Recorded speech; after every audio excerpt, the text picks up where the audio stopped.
Alrighty, kids.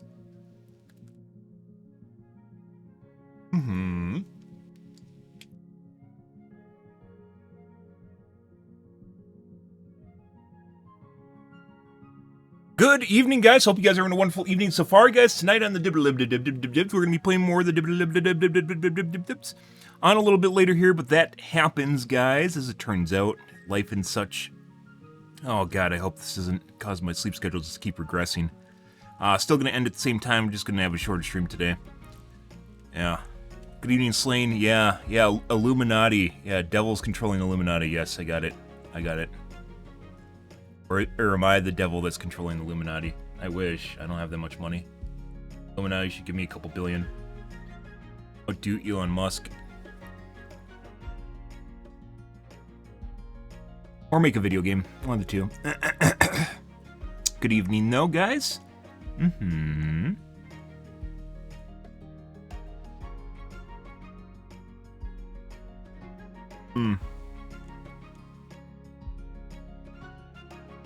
Had relatively normal games yesterday, guys. We'll see how it goes tonight. Yeah.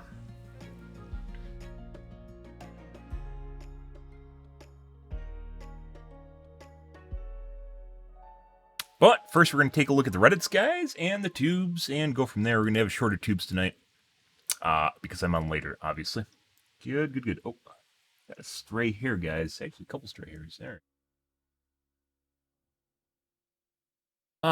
Let's see what's going on in the tubes. I know there's a Project Farm we didn't watch yesterday, because I also got on late yesterday. Actually, I don't think I got on that late. Enough the remakes of Critical Drinker as a take on the fucking Black Mermaid. I mean the Little Mermaid. Which is kind of hilarious how the stuff's going right now. Yeah, and just, like, instead of making new IP, guys, they just keep retconning old IP. It's fucking weird. Yeah, just blackwash old IP. And instead of remaking it with white cast, you remake it with black cast, and I guess it just makes it better now. Or something, I don't fucking know what's going on. It's so weird, and then people pretend that it's not the same thing as, like, whitewashing is. Whitewashing is where you replace a black person with a white person, which is a big no-no. But instead, nowadays, they're doing blackwashing, which is replacing a white person with a black person. And apparently that's alright, so. Welcome to 2022, guys. This is new forward-looking thinking. This is, yeah. It's like literally where we were, like, decades ago. At this point, 100 years ago is where we are now. Only it's the opposite direction with white people that are just getting fucked, I guess. Instead of just making new IP with new characters and something that they might want to watch, it's like they have to prey on, like, an old classic. Like, they have to prey on the nostalgia to get people to watch the shit that they're trying to peddle to us, which is fucking weird. Which I think is actually kind of true. Like, if they just made a standalone show, people probably wouldn't want to watch it, right? But instead, they're just trying to they're making a classic and just changing out the characters with it. Oh, they are. They're going to get low ratings, and then they're going to blame people on being racist, isms and phobes, right? Racist, transphobes, whatever. I bet Sebastian is now gay or something. I don't know. Yeah, because obviously everyone knew it from the beginning. I don't know, guys. And then, like I said, people are just going to blame it on people being racist, not just wanting to watch race-swapped Ariel. Yeah, and putting aside live action shows are generally pretty terrible to begin with. This just makes it even worse. I don't know. We're gonna take a look at that though. That should be pretty interesting. Yeah, and like the weird thing is, like, I'm not against it, like, black characters in media if it makes sense. Like, they did this with Lord of the Rings. They did it with House of the Dragons, which makes the least amount of sense, is where they changed Valyrians to black people. Some of the Valyrians to black people, which doesn't make sense because not only has not Tolkien, R.R. Martin basically written out all of the fucking family trees and, like, what they look like. But then, at the same time, like, they don't make a backstory for it. They just swap the characters, and they're like, yeah, that's fine. And you're like, what? Wait, what? Yeah, don't even make up, like, an adoption story. The wife fucked the mailman, or the scribe, or whoever comes and delivers the mail in ancient times. The squire. The wife fucked the squire, something like that. No, they don't even make that up. They're just like, yeah, let's just swap these characters. And then they say it doesn't matter because it's fantasy, but of course if you swapped a black character with a white character, oh, the world would literally be on fire. Hypocritical double standards, just that's what a lot of people have problems with nowadays. They're realizing it's just double standards and being hypocrisy in general. And then they're like, yeah, this maybe we shouldn't do this. And no one's like, nope, we got to do this. We got to do this. Yeah, it doesn't matter. Why don't you just accept it for what it is? And you're like, yeah, it seems as though you're accepting it for what it is because it's what you want. I don't know, guys. No, I'm waiting to binge them, and I heard a lot of mixed things so far. And so far, I've also heard that Lord of the Rings is kind of shit. Regardless of what they're doing with the characters being race swapped, it's just actually just kind of shit. So, yeah. Which wouldn't surprise me because Amazon also did Wheel of Time, and they royally fucked the pooch with Wheel of Time. I've read the books with Wheel of Time, and I'm not like it has to be exactly like the books. They just took the book material, compressed 3 books into one 10-episode season, completely threw out the majority of the plot. And there's a lot of plot, by the way. Robert Jordan's books are like 1,000 pages apiece. Like nitpicking and explaining everything down to the detail. Completely threw it out. And then they're like, yeah, let's just write this new story in which there's like 5 characters that can now be the Dragon Reborn instead of 3. And we'll race swap some of these guys too on top of it just for shits and giggles. We'll make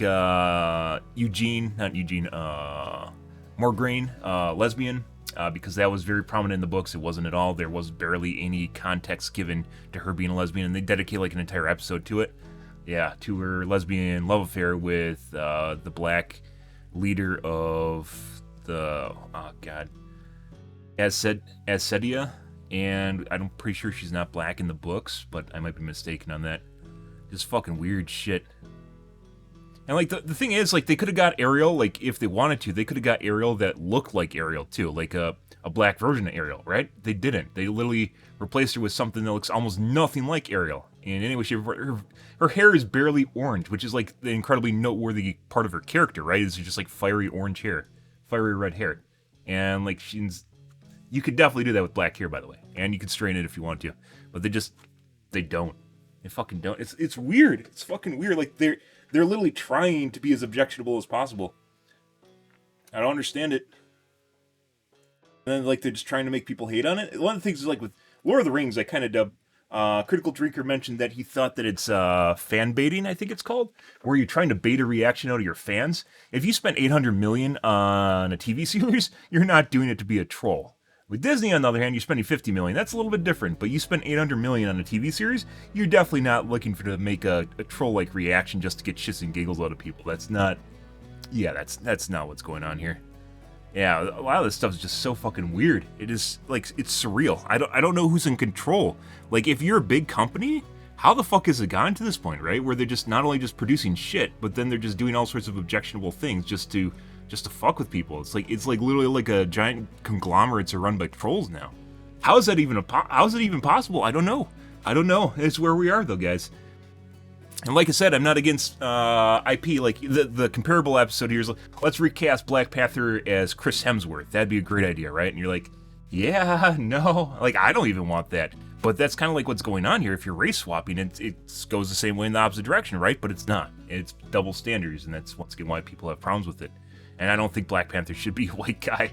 And I don't think there should be representation in Africa because it doesn't fucking make sense. Just like it doesn't always make sense in TV series when they do it with black people. And just, yeah, I don't understand it. And then everyone's, hey, look, guys, the audience, they're just racist. You know, like they put up, like 6 Disney princesses, and I think I saw it on Facebook. They're comparing 6 Disney princesses and going, why does the audience only have a problem with one of these? And like they're all kind of like beige colors because there's Mulan, and then I don't think Pocahontas was in there. I think Pocahontas has been canceled at this point. There's Mulan, and then there's another one. But they're the live action movies, and they're played by people of their ethnicity, right? And they're like, why do people have a problem with the black character here? You know, and you're like, it's not. It's because Ariel's actually supposed to be a white character. Like, okay. Yeah. It's like, it's completely baiting a reaction out of you, right? But, like, you can't get the memo across. This is not particularly about color of skin. Rather, it's about the fact that they're replaced in the first place with just a race-swapped character. They call it race-swapping instead of blackwashing, by the way. Although, if it's the opposite direction with a white character replacing a black character, a white character replaces a black character, that's whitewashing, right? There's entire lists on Wikipedia about that shit. I don't understand this. I really don't know what they're doing. And it's a bunch of companies that are doing this. I don't know why. It's like maybe it's social compliance officers, because there's been enough people that have gotten out of college where it's their job to do stuff like this, where they may have hired on staff in order to appear more modernized, who are now inside the company basically just chewing out from the inside. And now they're doing stupid shit like this because they have to appease this internal part of their company, otherwise they aren't compliant, right? They aren't compliant with social norms. Social compliant officer is actually a job, by the way, if you guys are curious about that. That's actually a paid job. Yeah, like chewing the company out from the inside, and like they don't really like. I think the first step we've seen so far at countering like kind of this ridiculous behavior, which doesn't even make sense, right? You can have black characters that make sense, or you could have an entire series about black characters. It doesn't matter. But is like with Batgirl, like the kind of like not just black characters, but like wokeism in general. I don't want to say wokeism. Left-leaning political agenda. People now stereotype if you say woke, you're now a bad person. So left-leaning political agenda, which is more acceptable apparently. Like with Batgirl, which was just going to be a steaming pile of shit after She-Hulk came out, and everyone realized the kind of the shitstorm that's following that around right now. Yeah, where they basically just made fun of their viewer base, which is like, the 20-something with the glasses like I have, who just read comic books growing up, just read comic books growing up. Yeah, I got my super tight Hello Kitty t-shirt on here and with drill stains on it, like literally making fun of these characters that are basically the hallmark of their IP. They're like people that literally supported them along the ways, and they're just like, yeah, let's just go shit all over these guys. And you're like, wait, what? What? I thought we were here to help you. What? Oh, okay. Alright, guys. Alright. Settle down, guys. I don't know. Fucking weird shit. We're in a weird time, guys, and it's just seems to be getting worse. This is the most obvious example. Like, she doesn't even look anything like Ariel in any way, shape, or form. And, like, you can be black and have different bone structure and skin tones and muscle mass, right? You could get someone that literally looked like Ariel as just a person of darker color. But they didn't. They've literally got someone that looks absolutely nothing like her. On purpose. I don't fucking know. I really don't know. Yeah, that's the most modern, that's the most recent example there. And then, of course, the social media is on fire. It is absolutely on fire right now. And it just comes down to calling everyone that dislikes the idea of racist. Yeah. Racist, homophobe, transphobe, or whatever. Is no, I don't know, guys. I'm surprised they didn't just make her a guy. Would that have been too much? Just make her a black guy? Would that have been too much, guys? I don't know. I think you could have made Ariel a black guy if you wanted to. But, whatever. I don't know. Okay, I'm going to get my coffee, guys. We're going to watch Project Farm and then maybe take a look at Critical Drinker.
Merman, yep.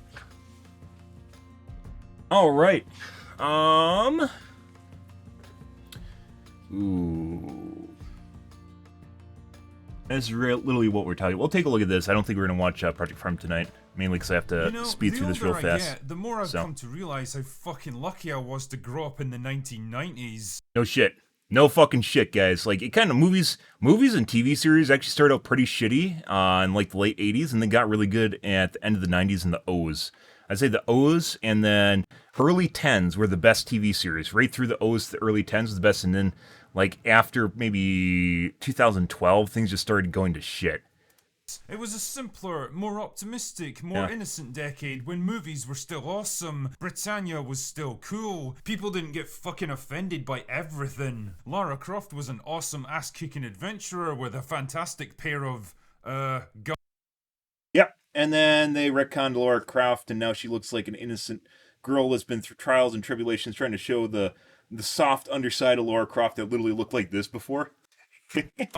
Instead of a miserable waste of polygons that Hey. constantly apologizes for existing. It was a time when going online was a once a week treat that cost £10 an hour and required a trip to a special cafe instead of an all-consuming dystopian nightmare where people spend millions of man-hours arguing with 12-year-old edgelords on the other side of the worlds. It was also the era of the Disney Renaissance, a roughly 10-year period of unbridled creativity and commercial. Those are my early years, guys. Especially Lion King. Yeah, Lion King, Aladdin, Beauty and the Beast. Yeah, all that good shit. Success when Disney's animation studios cranked Also out look classic great. movies like Beauty and the Beast, The Little Mermaid, Pocahontas, The Lion King, Hercules, Mulan, and Tarzan. They were fun, exciting, heartwarming adventures that dealt with timeless themes and ideas, and if you were a young kid in the mid-90s like me, then I can pretty much guarantee you knew the soundtracks to these films off by heart. Truly, it seemed like Disney could do no wrong. Oh, how times have changed. The wide-eyed kids of the 90s are now cynical 30-somethings weighed down by the responsibilities of adult life, probably with asshole kids of their own, and quietly pining for the simple They don't even take care of them. days of their childhoods. If you keep up with the kind of shit that's going on in schools right now, like, it seems like parents aren't even parenting their kids anymore. Like, they don't even try. Like, they're just raised on the tablet and that's it. And they totally act that way. Meanwhile, the once family-friendly and patriotic Disney has mutated into a horrifyingly monstrous parody of its former self, an insatiable, franchise-gobbling monster relentlessly consuming good ideas and beloved characters to churn out an endless conveyor belt of bland, mediocre sludge. And since original creative thinking is for them what innovation and risk-taking is for NASA, it was only natural that they'd inevitably turn their eyes towards the past instead of the future. And truly, what better past to pilfer than the golden age of animated movies? Dude, some of the animation in they Disney certainly movies is got pretty off to a strong fantastic. start with Beauty and the Beast, a live-action remake of the 1991 original, which basically replicated the entire movie shot for shot. Sure, you could probably argue how lazy it was to basically make the same exact film again and sell it to a whole new generation, but who the fuck cares? Disney certainly didn't, especially when it made a shit zillion dollars for them. Talk about money for old rope. Why take the chance on new, unproven ideas when you can basically dust off old scripts and sell people's childhoods back to them at an inflated price? The floodgates were well and truly open, and before you knew it, we were getting bombarded with modern-day remakes of classic animated movies. The only problem is that with each new installment, they got progressively more shit. But hey, they made the company shit tons of money, so who cares? Well, all of that changed with the release of Mulan a couple of years ago, a film that went wrong in basically every way possible. For a start, it released in the middle of a global pandemic when the prospect of going to the cinema was about as appealing as a colonic irrigation using habanero chilies. Attempts to pander to the Chinese market backfired spectacularly since it fucked up most aspects of Chinese culture and history, and for rather obvious reasons, Western audiences weren't exactly thrilled by all things Chinese at that time either. As a result, the film bombed, and it wasn't the only one to attract negative attention. The first teaser trailer for the upcoming remake of The Little Mermaid. This isn't a meme, by the way. You can get an add-on that shows the dislikes on YouTube if you guys are curious about that. Everyone thinks it's just made up shit, but it's not. They just hide the stat, but the stat's still there in the API. So you can get an add-on that'll actually show you the dislikes. Has got one of the most brutal YouTube ratios since Frosk decided to publicly torpedo her own company live on air. And to be honest, it's not entirely hard to see why, because this movie basically exemplifies everything that's bad about these fucking remakes. And no, I'm not talking about the fact that the actor playing a mythical sea monster has got slightly different melanin levels in her skin. Disney baited the fans with that one because they knew they could use the resulting backlash to silence any actual criticism of the movie, and they fell for it. hook, line, and sinker.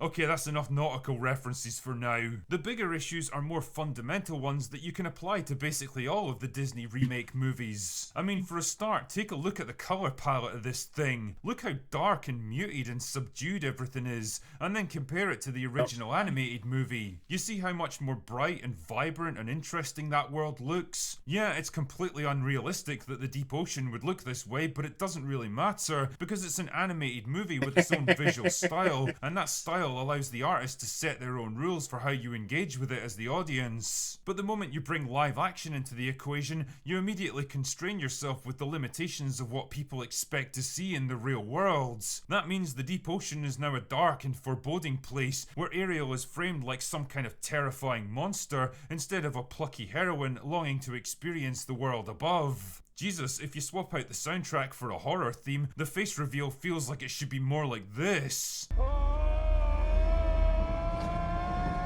This particular problem was especially noticeable in The Lion King, where the animators had been given the almost impossible task of anthropomorphing, humanizing the animal characters while also keeping them looking photorealistic, and the results were Take a look at the original movie. You see how expressive and compelling the performances are? Yeah, obviously real animals can't move, talk and gesticulate anything like this, but it doesn't matter because just like the Little Mermaid movie, it's an animated film with its own rules about. I also want to point out that the color palette changes depending on whether or not you're talking about people that are good or bad, sorrow or happiness, right? Depending on the scene and the sequence, depending on where they are in the actual movie itself, will change the color tones. And they do this as a way of, baiting, I don't want to say baiting a reaction, but conveying an atmosphere to you, right? And sepia is not sepia tone. No, where everything just looks like it's fucking orange. How these things work, so it becomes very easy to suspend your disbelief. Supposedly realistic CGI, on the other hand, doesn't have that luxury. It just makes it weirder. And Jesus Christ, don't even get me started about Will Smith and Aladdin. God, I miss traditional cell animation. Yeah, I know it's more labor intensive, and I know it can't deliver anything like the detail you get in Pixar movies, but holy shit, there's just something so much Pixar, like, it's the weird thing, Pixar was never, like, photorealistic. They were CG, right? But it was never, like, realistic. It was just another form of animation. When you go photorealistic, it puts you in a completely different crowd, and I don't know why exactly you would do that in the first place.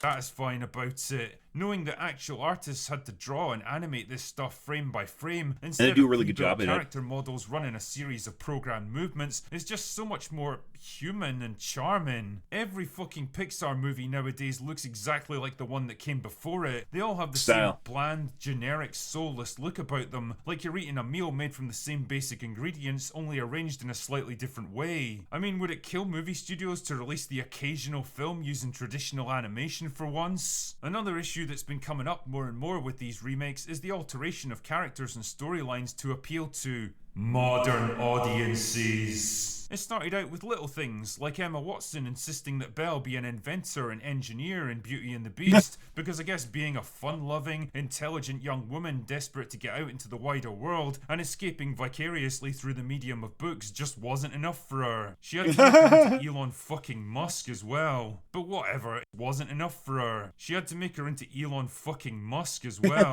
But whatever, it was just a minor change. Dude, I started watching, so I haven't watched it for a while because obviously there's a lot of politics in it, but I started watching For All Mankind again. And they push politics extremely heavily in there. Mainly all guys are submissive bitches. If they are in a role of power, they're generally brutish idiots. Yeah. That either have problems with their aggression or with drug problems, things that all guys have, by the way. Yeah. Or they aren't smart. And they're submissive towards women in every way, shape, or form. It's fucking weird. It's like the hallmark of the series now. Like every time they introduce a female character or just a character that's supposed to be in a power role, it's always female too on top of it. Fucking weird shit. Yeah. Exactly like real life, by the way. It didn't matter that much in the grand scheme. By the way, I'm not saying that women can't be in power roles, because they definitely can, but when it doesn't fit their character at all, or what's happening in the story, yeah. And I swear to God, they've tried to make what is her name? The main character of NASA, the director of NASA, I swear to God, they try to make her as unattractive as possible every single fucking time. Like, not even like in a she might like women in sort of attractive way. It's fucking weird. But what it did do was set the precedent. The problems, however, became more severe in I mean, there's a lot of different animation styles. I wouldn't say that one's just purely better than another. They're all good at telling stories. Animation is generally better in telling stories because you can tell a story with any budget. That's why I think animation in general is just like Japanese animation in general is superior to basically everything else because you can do it on a small budget or you can do it on a big budget. You can make things look absolutely phenomenal, or you can just tell a story and you don't need to sacrifice. With live action shows, your believability basically depends on your CG budget nowadays. So if you want to do something like Star Wars, you need to have the budget for that, and almost no one has the budget for it. So it's like in order for you to do sci-fi fantasy, you have to have an astronomical budget, and most people don't have it. And it seems like even when they have the budget, in the case of Lord of the Rings, they still shit all over the bed. So yeah, I don't know what Lord of the Rings excuse is, but I'm gonna watch Lord of the Rings and House of the Dragon and just gonna binge both of them at the same time. I don't know. By the way, there's this thing going on where they're comparing the two series against each other. It's not a zero-sum game. You can watch both of them. They're like comparing it like you can only be a fan of either or. You can be a fan of both. It's like the old school camaraderie or not camaraderie. Uh,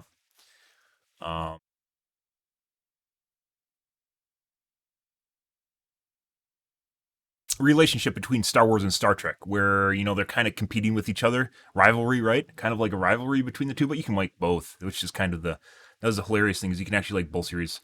That being said, I don't think Star Trek and Star Wars are very good. There's a lot better fantasy series and sci-fi series in general. Mulan, which basically reworked the protagonist's entire character arc to pander to the insufferable modern convention that female characters have to be fundamentally great at everything right off the bat. Flawless. No inspiring lessons about the value of hard work and perseverance. That's also what here. happens It was all about in appealing For All Mankind, where just female characters don't make mistakes.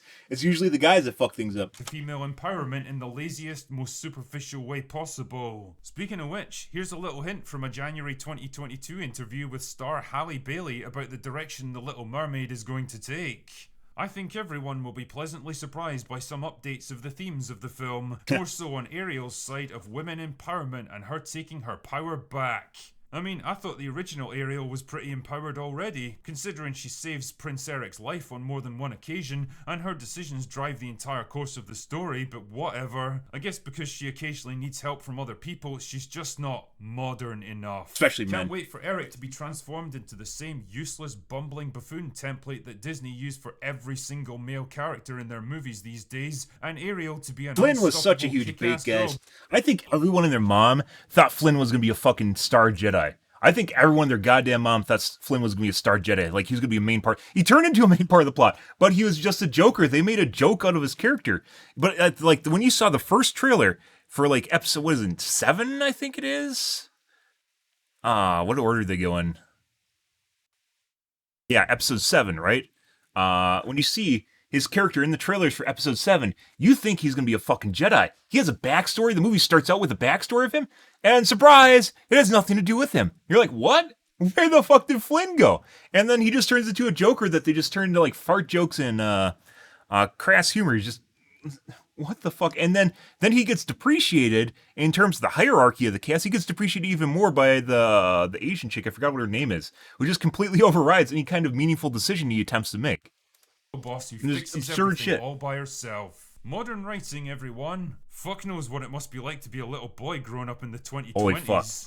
Holy fuck. It's America. It's really, like, you'd be so confused as a kid. Like, kids really need structure, right? You leaving them, unless you're some sort of, like, savant, like you are, like, some sort of genius, and even then, kids need structure. Even adults need structure growing up. And it's turned into one of these things where, like, yeah, no, we should let the kids make the decisions for themselves. And you're like, wait, what? That's like the entire job of being a parent. And you're just like, holy shit, dude. Like, being a kid and then having real life politics forced on you when you should have basically a neutral atmosphere. Not swinging one way or not left or right or whatever direction you want. Just a neutral atmosphere where you can try and unwind who you are. And then the world shoves it, the political dick, just, oh, I can't say that, shove politics all over kids. And you're like, what the fuck is going on here? What are they doing?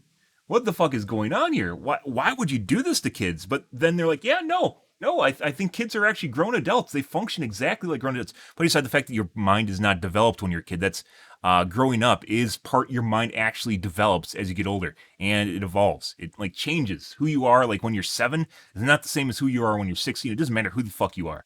You change. Like your brain literally changes as you grow up. It's part of adolescence and getting older and realizing maybe stuff that you're doing. That's why we have things where like we forgive crimes that kids commit when they're younger, right? Where we expunge the records because when you're older or you're younger than a certain age, like you can't necessarily figure out what's going on around you, and you're like, hey man, yeah, maybe I don't, like you 10 years later, you're like, yeah, no, I shouldn't have ever done that. I was a fucking moron when I was a kid. I think most people can safely say that they're an idiot when they're kids. I don't think I was an idiot most of the time, but that's also probably because I wasn't enough of a kid, and I probably should have been more of a kid when I was a kid than I actually was. But like forcing people to grow up young is not something you want. And they are doing it in spades nowadays. Everyone likes to think that kids are grown adults. They are not grown adults. They should not be treated like grown adults. And they shouldn't have the same rights as grown adults. They have parents to take care of them. That's what they're for. The parents are supposed to take care of them, right? And the parents nowadays aren't even doing that shit.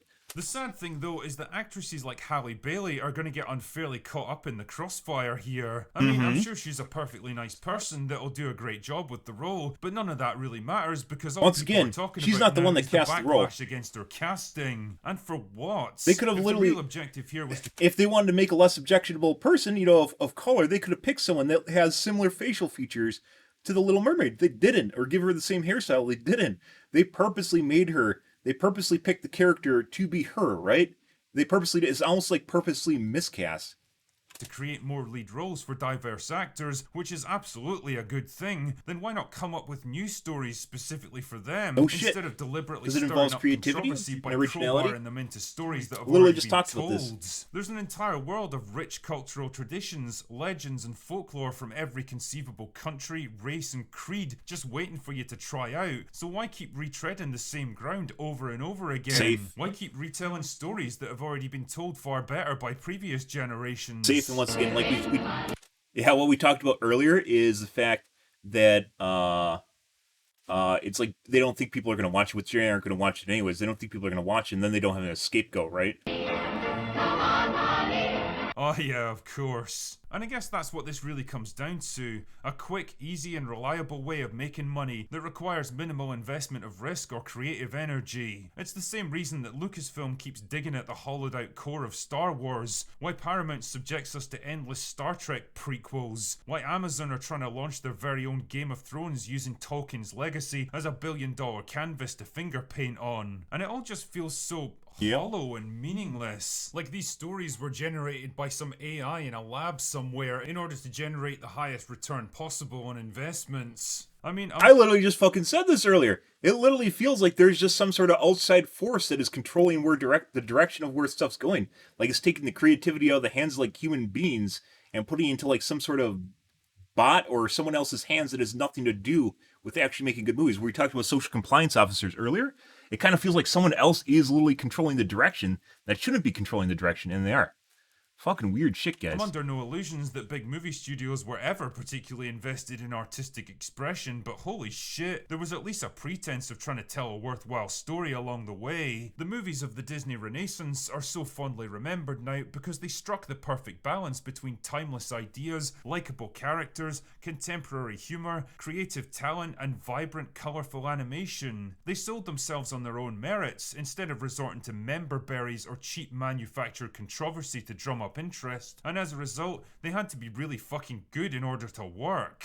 And that's the problem. What we're producing now isn't. It's like last night's stale dinner quickly reheated in a microwave and plonked on your plate. But drinker, you magnanimous maestro of media mastication, I hear you say. Why worry about this stuff when the original movies are always going to exist? No matter how bad things get now, we can always fire up the classic originals and make sure that the next generation gets to enjoy the kind of timeless entertainment we did as kids. Oh, you sweet summer child, you. The problem is that fewer and fewer people bother to invest in physical media these days, because I guess the effort of heaving their fat, sweaty arses off the couch and shoving a disc into a player is just too big of a time sink in their busy lives. Instead, they resort to doing what pretty much everyone else does these days, and download their movies from a streaming service. But the big problem with digital media is that you don't really own the thing that you're watching. All you've got is a license to download the source file, and if that source file should Kind of the weird thing, guys, if you guys didn't know, Disney has actually been changing their movies over the years. Like even the classics, if you own a copy from like the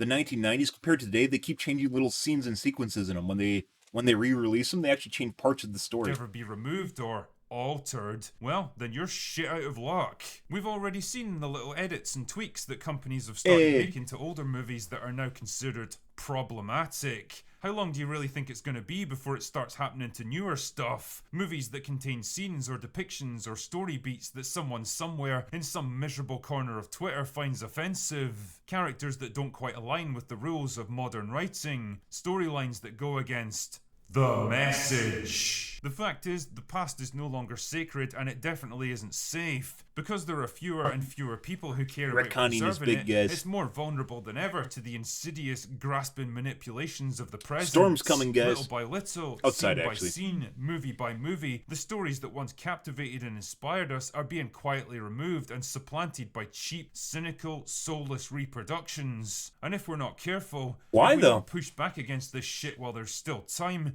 then we may just find ourselves in a world where there's nothing left to protect. Anyway, that's all I've got for today. Yeah, that's Go a away fucking now. weird thing. So if you don't own a physical copy, guys, they keep changing scenes. There's compilations of different things that they're changing in Disney movies over the years. Compilations of different movies and different sequences they're changing in the movies to make them more modernized, as he said, more modernized, and basically just kind of guts the movies. Yeah, very sad. And it's lucky, as I mentioned before, guys, if you don't live in the U.S., the U.S., you should definitely not copy everything in the U.S. Do not do everything the U.S. does. We're in a really weird spot right now as far as, like, people don't know where to go with things. Everyone's just reactionary. They just flip out and knee-jerk react to stuff in the most kind of objectionable way ever. And it seems like when people object to something, it seems more likely that people are going to do it too. Like, it's like being a kid, right? And being told not to do something. And they're like, no, I'm going to do it anyways. One of those things. Yeah. So, like, I don't know what's going on with Disney. It's really fucking weird. Very, very weird. I think it has a lot to do with the flack they get for Walt Disney apparently being racist. Like he's apparently known as being a racist. I don't know much more than that rather than that's just what I've seen on Twitter, right? And Reddit. That's basically where everyone's at. Is just, hey, I saw this on the internet. It must be true, right? So they're trying to change the image of Walt Disney and what it means to be in Walt Disney. But why don't they just make new IP? I don't know. I don't know why they keep going back to the same trough. Why don't they make just new stuff, right? If they want to have things like, was it the Frog Princess? I think it was, which is a person of color that played the role for it. Disney Frog Prince. Yeah. Like, you can make new stories. There's nothing wrong with that. I don't know why they keep doing it. Like, they're just trying to be objectionable. I don't get this. Just make new stories. Just tell new stories, right? That's like their job, is to make new stuff up. Jesus. Even anime, although anime hasn't gotten as bad as like left-leaning politics, anime has not gotten nearly as bad as the U.S. has. You can see it's starting to creep into stuff coming out of Japan too. That being said, there's also just like nothing going on. They aren't releasing. It seems like all their new stuff that they're releasing is just garbage. Like even putting aside animation, like what he's talking about, like growing up in the '90s and the O's, anime was definitely the best in the O's and the early '10s compared to what is now. Like growing up with Bleach and Naruto. Yeah, even though Naruto has a shitload of filler in it. Yeah, it's just like, now what do you have, like My Hero Academia? Oh, geez, literally looks like someone went on a lunch break and doodled down character designs on a napkin. What the fuck is that? And then you got Demon Slayer, and like really the only good thing about Demon Slayer is the animation. It's gotten better in the last season. I don't know if it's current season, the last season. It's gotten better in the last season where they're actually having like development arcs, like classic shonen criteria, but still not nearly as good as Bleach or Naruto, or even Dragon Ball Z, like who is a classic, is a classic in terms of how they design power arcs, right? Classic for shonen. And like, it's literally a formula and they can't seem to do it well. It's fucking weird. I don't know, guys. Weird day we're living in nowadays.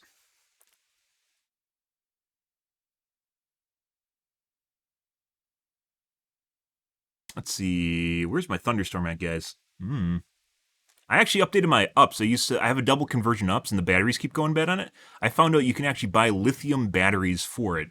that have a control model. So you can't necessarily replace like a NiCad battery with a lithium battery because they need to have power control circuitry. But it's gotten to the point now where you can buy lithium batteries with built-in power control circuitry. Like they have a what do they call it, a command chip or a controller chip built into it where it'll regulate the batteries.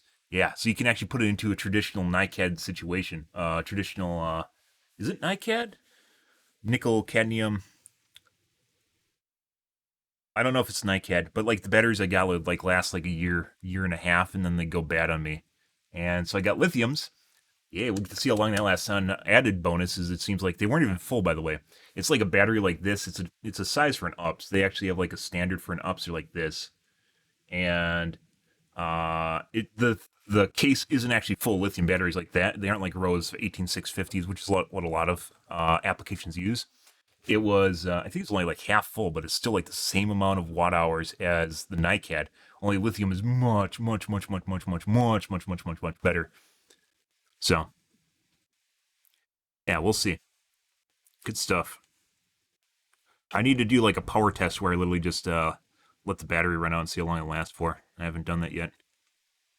Good stuff though, guys. Yeah, and he intentionally avoided the elephant in the room, which was Ariel being cast as Halle Berry, which doesn't match the character. It's like the first thing you notice is that she doesn't look anything like Ariel in any way, shape, or form, and they intentionally did that. Like I said, they could have picked a person of color that looks like Ariel, like with bone structure, facial structure, and they didn't, and like hate hair straightening, and they didn't do that. They like intentionally made her look nothing like Ariel. And it's fucking weird. Weird. It's intentional too. And he intentionally avoided that just to avoid the common criticism, which is just calling anyone that points it out just a racist, right?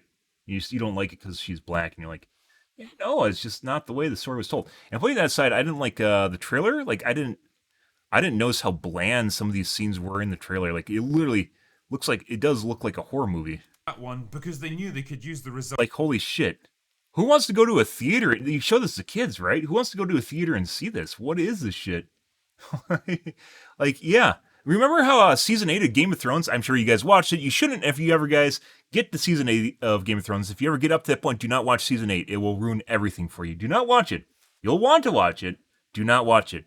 If you ever get to season 8, don't watch it. But anyways, in season 8 of Game of Thrones, when they have the battle with the Night King, and everything is fucking pitch black, and they're like, yeah, it's artistic flair. And you're like, you can't fucking see anything that's going on here. They're like, yeah, man, it's artistic flair. And you're like, no, the audience literally cannot get enjoyment from this. Who the fuck are you peddling to? I get it. You're trying to leave a mark on the world because you're an artist without anything going for you. You want to be known, right? But what is this? This is supposed to be a kid's movie, right?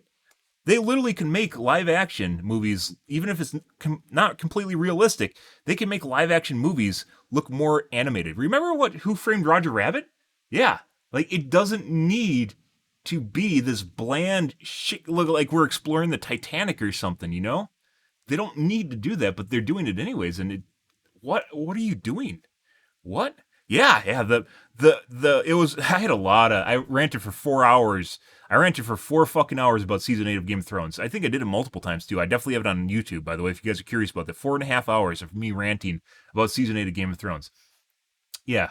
They did a multiple of different things here, but one of the big things that a lot of people criticized them for was how dark the episode was. That was a major problem. It wasn't even like, I'd say the majority of the problems. That's just like an artistic thing, but yeah, it really detracted from the sequences because you couldn't see what the fuck was going on. You had no idea what was happening.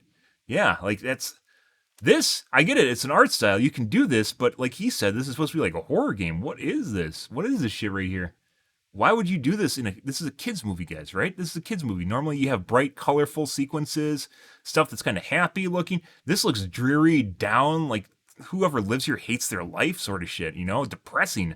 Absolutely depressing. Like we talked about earlier with The Lion King, the color palette actually changes depending on what sequence you're at in the movie, and that's to drive home a theme or a feeling, an atmosphere to people, right? Whether or not that it actually, it's bad antagonists, right? Like Scar, right? The sequences of Scars and the hyenas are dark and dreary and dark color tones in general. And then with Simba, when he's exploring the world, everything's bright and colorful, and then it changes depending on what's going on. This is not good. This is not what you want to be shown to kids because It's not something that's fun or interesting. What are you doing here? Like, even where he criticizes Pixar kind of being the same shitty version of itself, right? At least it kind of had a good, simple color tone that it's set for kids, like simple art style that it's set for kids, and it works. Even if it looks a little like plastic toys, which is where Toy Story came from, even if it still looks like plastic toys, like they did it on purpose, right?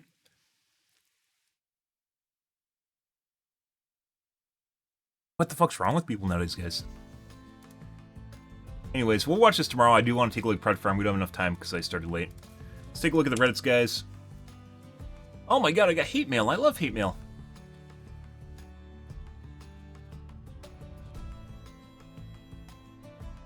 Overwatch 2 loses its lead hero designer? Of course it does. Because Overwatch 2 should have been released 3 years ago and it wasn't. It literally hasn't. It should have just been media that was constantly released for Overwatch, and instead they had to make a second game, which didn't make sense. They should have pivoted. They should have pivoted models, guys. They didn't. I don't know what the fuck they were thinking.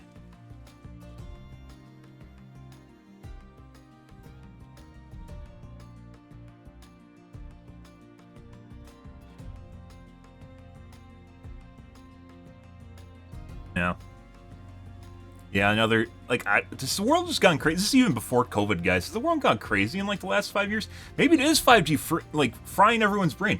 It kind of feels like just the world has gone crazy, and it feels like something else is doing it, and like radio waves or something. I don't know. I'm going to be tinfoil hat here a bit, guys, but it feels like maybe we're occupying too much space with air, like with EMF, electromechanical frequency, I think it is. Like, it actually kind of feels like we've gone to the point where maybe we're saturating. If you guys didn't know, your brain actually has an electromagnetic field that's generated by itself. Kind of a small one, because obviously you are a bioelectrical monster, more or less, right? Your brain has electrical impulses that go off inside of it. That's how one of the reasons you think. It helps you think, right? But it has an electrical field. So it actually kind of makes sense if you have strong enough electromagnetic field just like literally going through your brain, it's probably going to throw shit off, right? It kind of feels like even before COVID, and COVID, by the way, does a lot of really, you should not get COVID. Do not try and get COVID. You can think what you want about, oh, it doesn't matter. COVID does a lot of really weird shit to your body that they're still figuring out, and it's not something you want to get. If you can avoid it, don't get it, right? I still get my boosters, and I'm going to keep getting my boosters every year, just like a flu shot. I don't give a shit. Oh, you got to get it every year. No shit. No shit. We're living in a new world with a new type of flu. That's just the way it is. Welcome to life, right? I still get my booster. I don't care. You do not want to get COVID. It does like all sorts of fucked up shit with your brain. And one of the most things I value the most in my life is my brain. I don't know if you guys get this about me. I love thinking. I love being critical. I love being analytical. And you can't do that if your brain is literally just like on drugs. It's just like a fried egg, just gone, just absolutely gone. And that bugs the shit out of me. I do not like the idea of losing my intellectual capacity. I know that maybe that's a little bit haughty to say, but yeah, it's like, because when you lose your intellectual capacity, guys, you just get dumber and you don't notice it. And it happens after you leave school. You just start losing your ability to think critically, to analyze stuff, to retain knowledge after you leave school. It just starts draining out your ears. And you can try, but you have to keep up with, like, not physical therapy, but basically exercising your brain, like having a squeezy ball. You have to keep exercising. If you don't, you lose it. And there's a lot of people that seem to think that you don't, but you definitely do. And it really makes me like wonder what's going. Maybe we're like the brain waves are just getting fried by EMF. Maybe it is 5G. I don't really know. Yeah. If you haven't had COVID, good for you. Good for you guys. But yeah, I would not go out of my way to try and get it. Don't go out of the way. My brother's had it multiple times. I'm pretty sure I've had it twice, but I didn't test positive for it. Just based on the way I was reacting both times after I got vaccinated. Not after I got vaccinated, but rather it's, by the way, the generic term they're using for COVID, which is fucking with your mental capacity, is called brain fog, right? Long COVID and brain fog. It's just a generic catch-all that they're using for all of this now. But I got it even when I was vaccinated, and I would not have wanted to get it without being vaccinated, especially this last springtime when I got it. Holy shit. I was oscillating between, like, I've never been as cold as I felt when it was happening. My fever broke after, like, maybe 12 hours, but during that time, guys, there was not enough blankets in the world that I could have piled on myself to make myself feel warm, and I was just shivering constantly. It hits everyone differently, it feels differently, and I'm not going to be a big, you should wear a mask everywhere. Everyone can, personal responsibility at this point, you can decide whether or not you should wear a mask. And I would not make fun of anyone for wearing a mask, by the way. But yeah, and I mean, at a certain point, it wasn't personal responsibility because your personal responsibility was affecting others, right? But now we have vaccines that are definitely helping out. If you guys didn't know, the newest vaccine is binaural, I think it is, which is it's 50% for Omicron and 50% for original COVID. Is how they engineered it currently with Pfizer and Moderna, so it will affect both of them. But I would not. I actually like weird shit, guys. Like I talked to my dad. He got his flu shot, but he didn't get his. My dad's like 72, by the way. He got his flu shot, but he didn't get his COVID shot. He's like, yeah, I'm done with it. And I'm like, what? He has like heart problems and stuff too. And I was like, wait, what? Yeah. He's like, no, I'm not getting. He got his flu shot, and I would definitely say the flu is like it's not nearly as bad as COVID is. And he got his flu shot, but he didn't get his COVID shot. And I was like, dude, what the fuck? He got like the last ones, but he didn't get his fourth one, which he was supposed to get. And he's definitely in a risk factor. I don't understand people. Like, it just isn't, like, it literally feels like people can't think straight anymore. It feels like the world itself can't think straight anymore. And I think that has a lot to do with radio waves, but I'm not sure about it. It feels like there's just weird shit that's just like frying everyone's brains, or like we're on drugs of some kind or something, right? Like everyone's just juiced up on something. And I don't know what it is. And yeah, if you guys are talking about like brain fog, my brother was telling me about this. One of my childhood friends, well, basically his friend and just kind of like a family friend, is a guy that is very intelligent, but he's kind of overweight, very, very intelligent programmer. And after he got COVID, like he has ridiculous problems with thinking straight now. And when you're a programmer and you have to think logically about stuff, dude, it's like literally losing your resource. It's like being a bodybuilder and not being able to lift weights anymore. Like that's absurd. That is absolutely absurd. Like his lifeline just kind of popped and fizzled.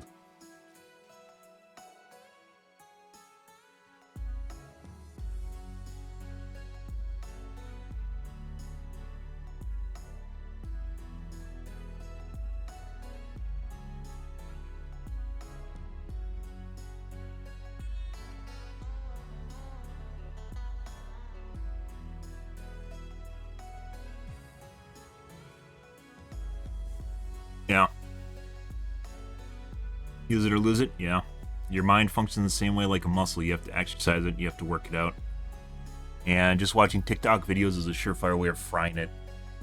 Yeah, like it just has enough attention span to get you to watch it, but not enough to engage your mind and actually make you think about anything.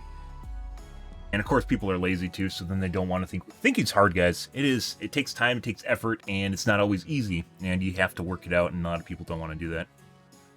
But yeah, it really feels like maybe there's just too many radio waves going on right now. Maybe it's EMF. I actually kind of feel like maybe we should just start wearing tinfoil hats around. I know it's crazy. I know exactly what it sounds like, guys.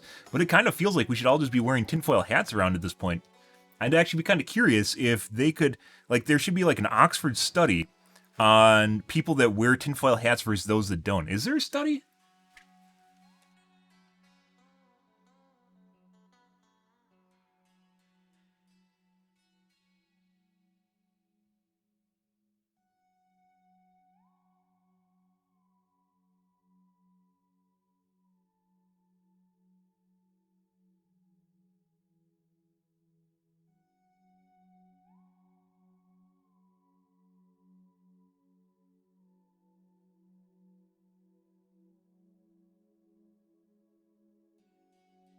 MIT students tested the effectiveness of foil helmets in blocking various radio frequencies from constructed 3 different helmet designs.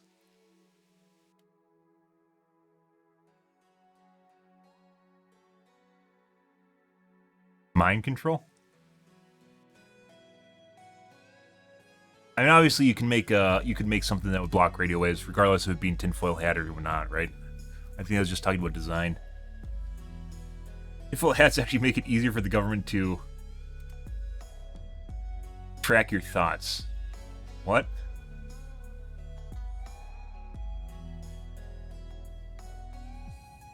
Does that acts as a Faraday cage? Okay. I know, depending on what it's shaped like, it'll actually be like an antenna. If you guys didn't know that, if you misshape your tinfoil hat, it actually becomes an antenna. It doesn't need to be an antenna though. That's like how you design antennas. When you're horny, you can't think straight. I think that's most guys.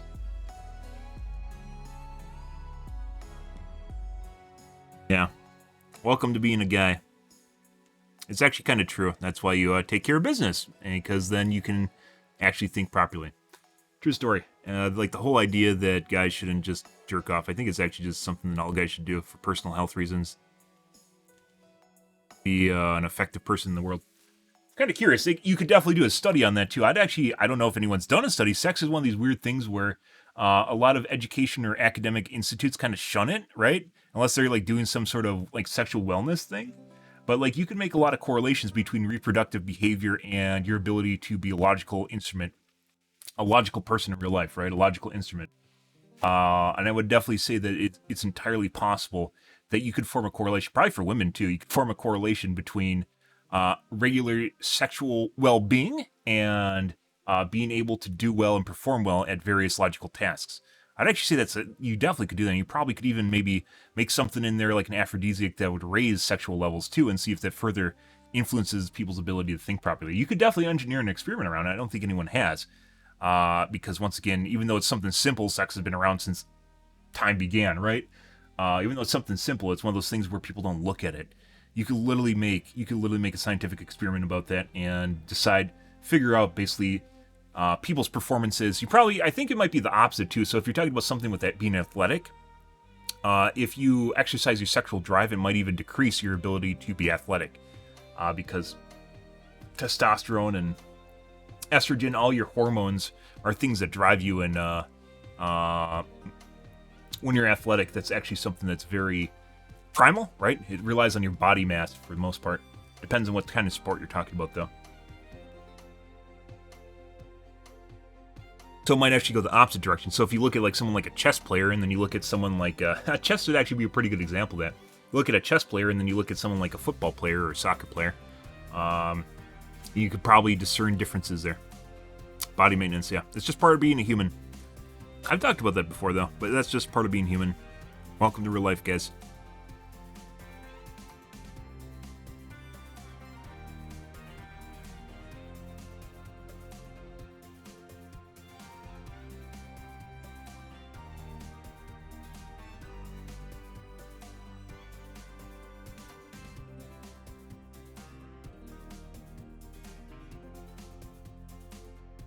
Okay. Enough of this, guys. We're talking about just like mind control and this stupid. It's literally been like I'd say it's basically about since like 2017 or 18, 2017 or 18, where things just start getting really weird. That's prior to BLM, and that's prior to COVID. COVID was 2020, and BLM was 2019. And I think it even is further back than that. It feels like there's something just making everyone crazy. When did 5G deployment start?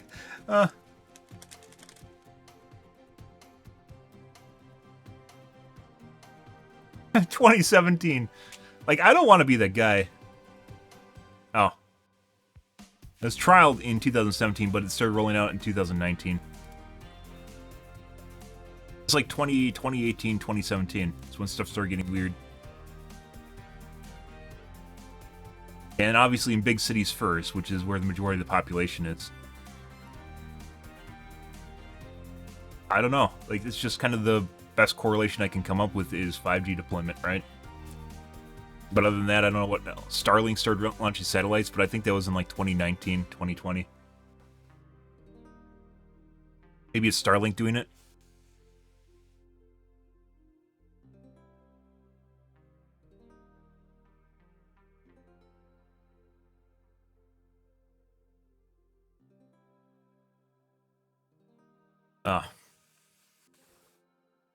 But yeah, Liz, your hero designer. It seems like creativity kind of fell out at the same time that I just talked about. 2017, 2018 is when creativity kind of fell out in media, in movies, anime, TV series in general.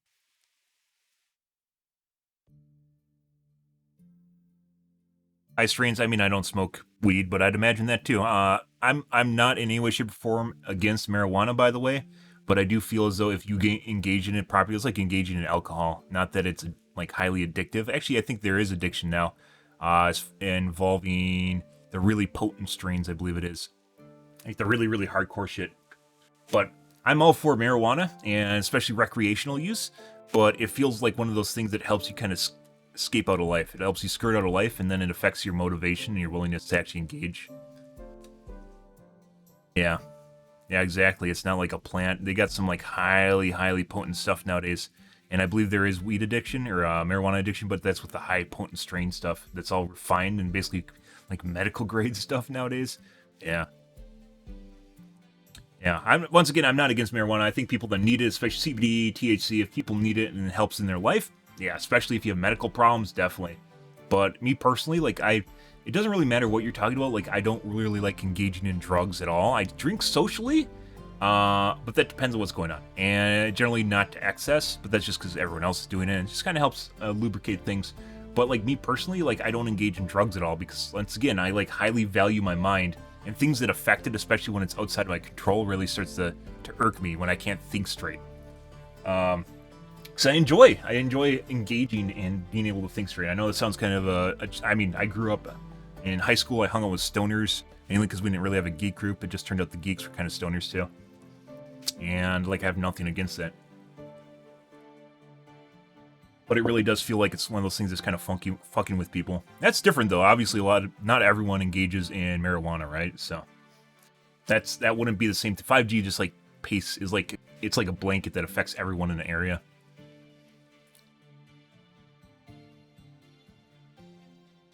Kiriko, okay.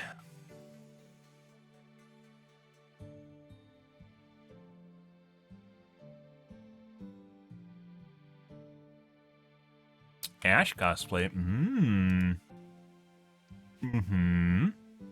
She has some meaty fingers. Look at those guys. Good for her. Lovely. Everyone's freaking out about the cat girl. Everyone loves cat girls. Good. Indie Reddits? I don't think so, but maybe we talked about that. Based on what I've seen surrounding Overwatch 2, it honestly doesn't look as exciting. They made it seem like there's going to be single player, multiplayer, huge rollouts and updates, and it honestly does not feel like it might be a new game. Oh, fuck me. Oh, no. Well, so there is... AMD announced its RDNA 3, so it announced that its new GPUs are going to be releasing at the end of November, but there was there was a speech by NVIDIA, I believe, today, and we might need to take a look at that, because I said we're going to cover this. Yeah, leaked benchmarks for 7000 series as we're approaching launch date, which is like less than a week away.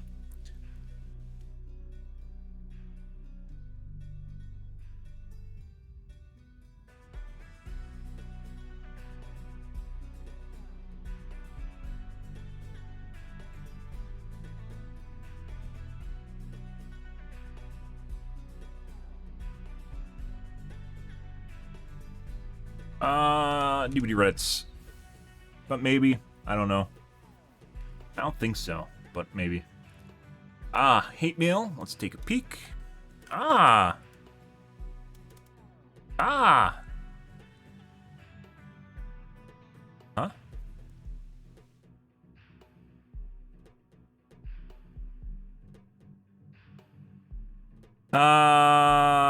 thought you were familiar with me with the executive stream. I thought you were familiar. Not many people think there is some sort of streamer villain DVD of all the dumb stuff I've seen on Reddit. That was slightly memorable. What a touch it was. Okay. Information leak on MR recently.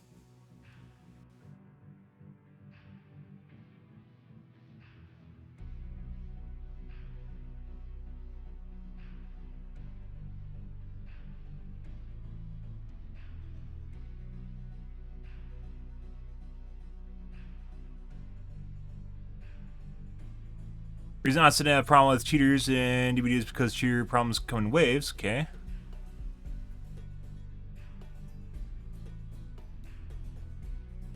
What?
Apparently there's a leak.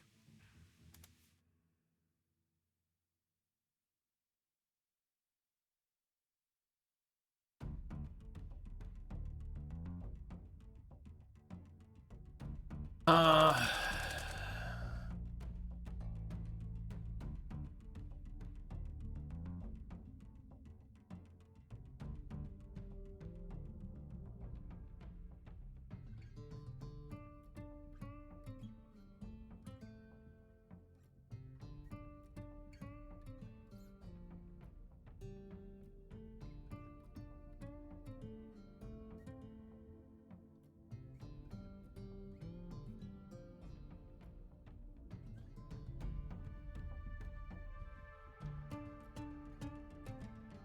Source.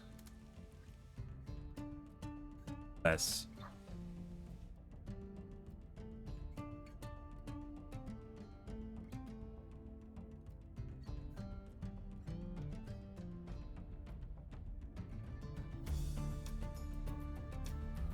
Yeah, I'll take a look at that real quick here.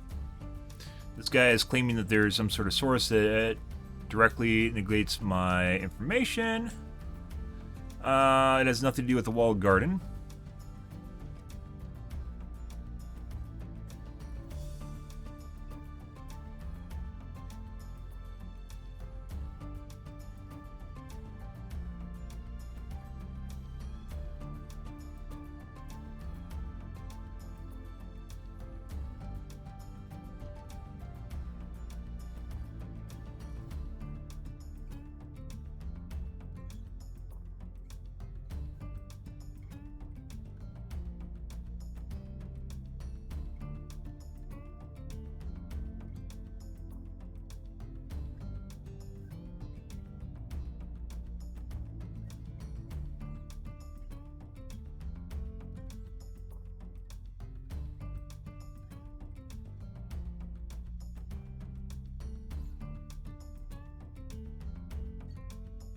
The beta.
The guys are perpetuating hearsay and acting like they know what they're talking about when they don't.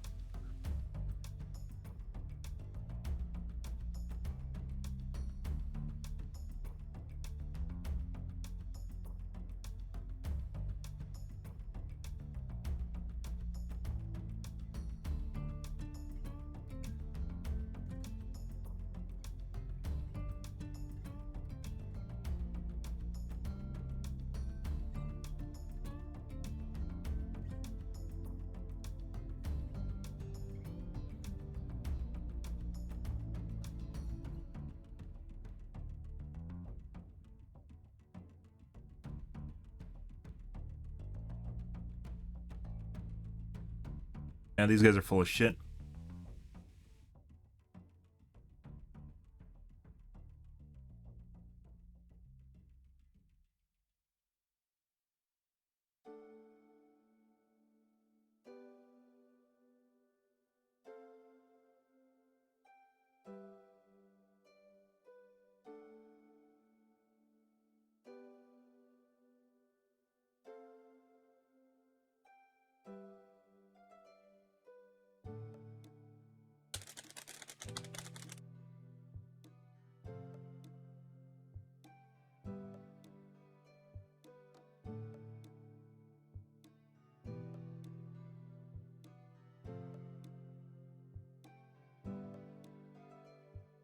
Guys fighting strawmans right now.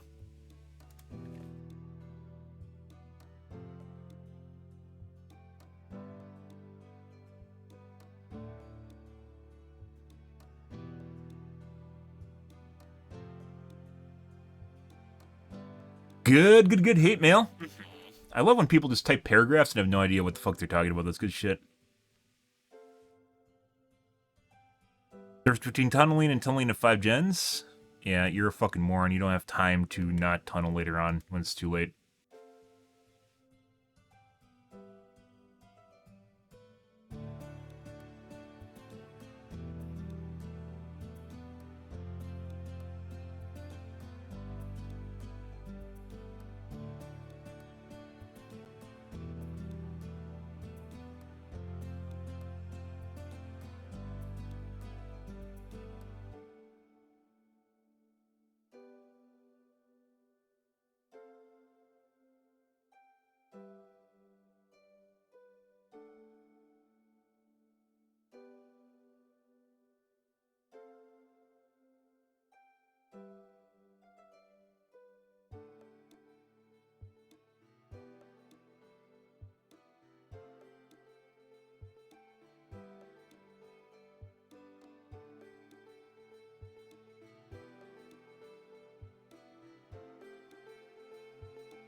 Snake.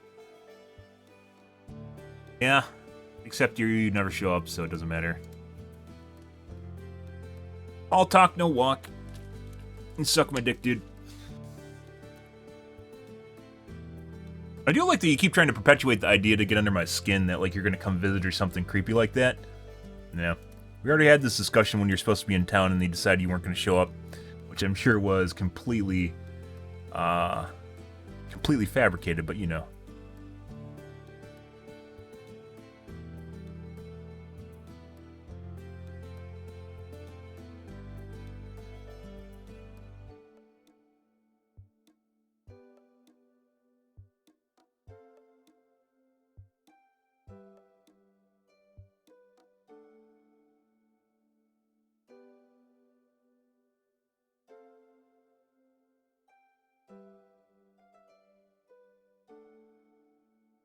By the way, guys, this is something new. Dead by Daylight Survivors talking about distributions is new. This is something I've been talking about for a year and a half. It's like they just all of a sudden, someone somewhere watched my stream and figured out what a distribution was, and then they're making memes based off of it. This is literally my influence in the community right here, guys. Because I've been doing this for a year and a half. This is something that no one else was doing except for me. It's not normal talking about statistical analysis for most people. So some streamer probably watched me and then put it on his stream, and then now other people are doing it. Good shit.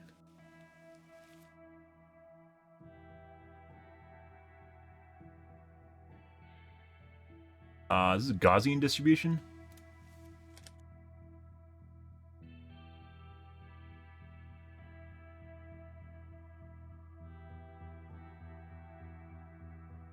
Gaussian distribution.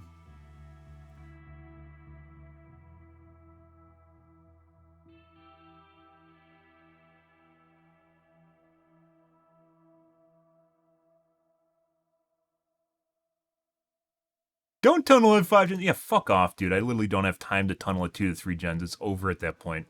If you don't have someone dead at high MMR at 2 to 3 gens, you're fucked. You are very much fucked. And then it comes down to literally just trying to make chaos and make things work out.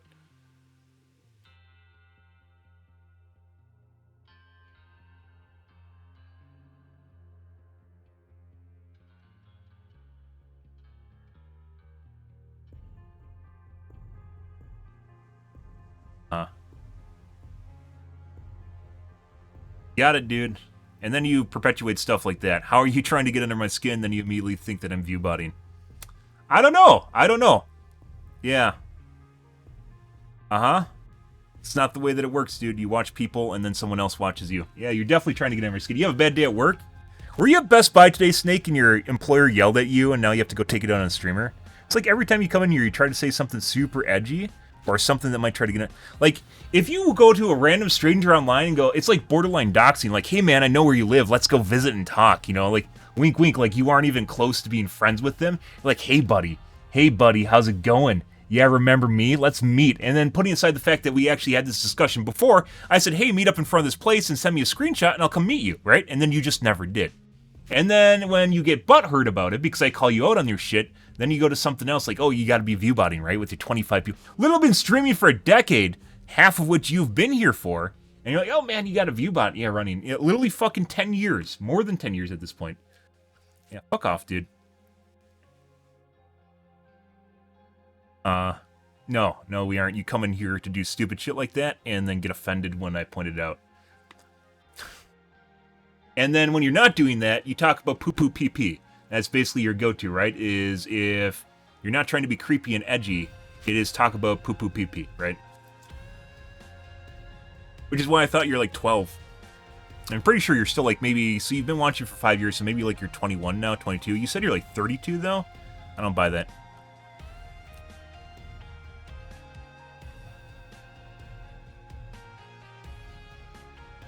Like something, if we were friends, something you would never do, and you do it anyways. Oh, and I'm in the bad mood. I'm literally, no, it's just a common thing that you do, and I decided to point it out because it seems like you're trying to dick on my mood, which is good, and then you're just like a survivor, you're trying to project what you're feeling onto me. Like, I was having a good mood, and you're like, no one watches you, no one can watch you, no. Oh, by the way, I'm gonna do this really creepy thing, and you should like it. Yeah, that's great. Like, what the fuck are you talking about, dude? Just, I don't want to say just be normal, but Jesus Christ, dude.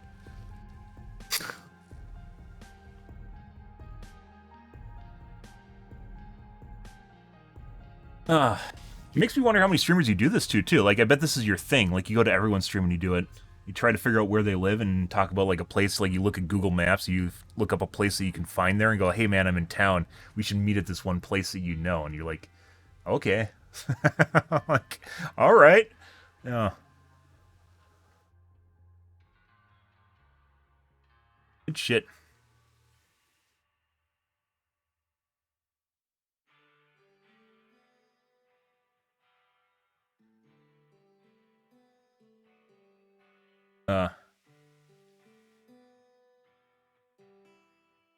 Well, I mean, you've asked about that before, and I said, sure, let's do it, and then you just didn't, so, yeah, we can assume that you literally just say that as a way of being creepy and edgy.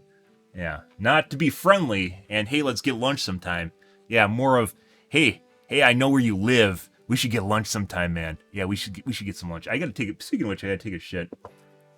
Well, if I'm overthinking it, you're underthinking it then, so. I'm sure you know exactly what you sound like. Like if random like you don't even stop and chat often. You're like maybe once every 3 weeks, I would say. Every 2 to 3 weeks you stop in, I would say, for maybe 20 minutes, and then you do the same thing. Like can I actually look at your chat history and see?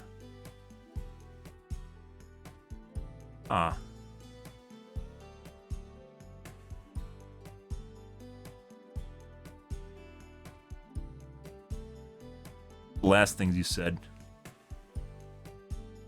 Oh, you stopped in a week ago and said one thing. Then you stopped in a week earlier. And I want to fart in space because I can toot good. My butt is a thruster. I'll probably go to space in the future, TBH. And day before that, you said I just farted a rock out, and that's all you said. And then a month earlier, you're talking about Trump.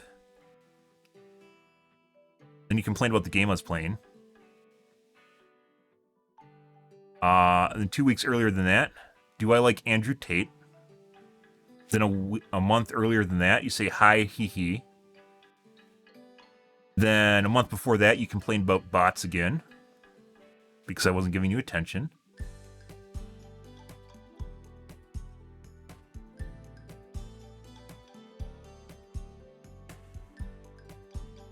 Yeah, you're talking about meeting again.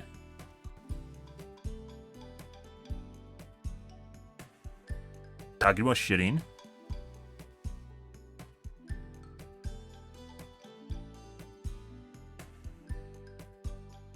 Then a month earlier than that, just random lol. A month earlier than that, you talked about shitting in your pants. Talked about meeting me again. You want me to give you your phone number. Give you my phone number. Then I pointed out that'd make me uncomfortable, and you then acted completely random about that. Talk about smelling my hair. A month earlier than that, just a random hey. Then 6 months earlier than that, you actually said something, Nora. You have to ask if I was sleeping. I'm supposed to be sleeping. 2 months earlier than that, back in June last year, by the way, you want to get mod? You want me to take shots and complain about me complaining. Then tried to emasculate me.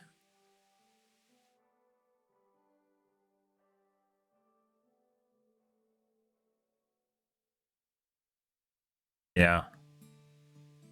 You talked about shitting on your dick. You guys noticing a theme here? 2 months earlier than that, you acted normal. Then a month earlier than that, you talked about shitting in your butt crack. Talked about your shit in your butt crack.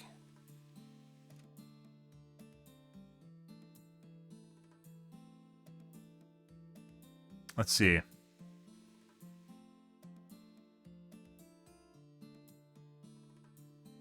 Talked about me shaving my crotch.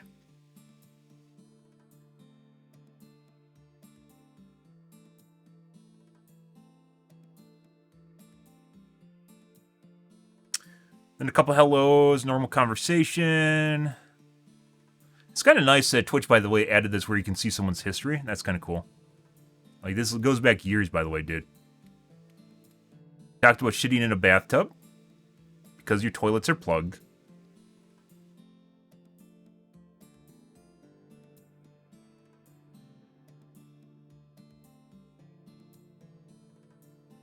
Then you threatened sincerely.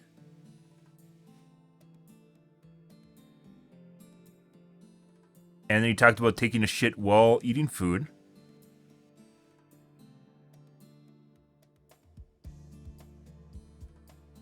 By the way, I didn't look through your chat log before noticing this as a trend. This has been something I've noticed over the years while talking to you. This isn't new.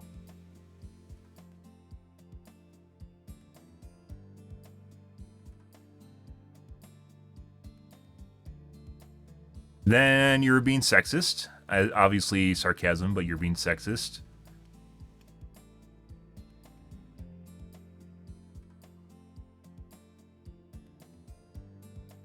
And you talked about taking a shit and then picking it up.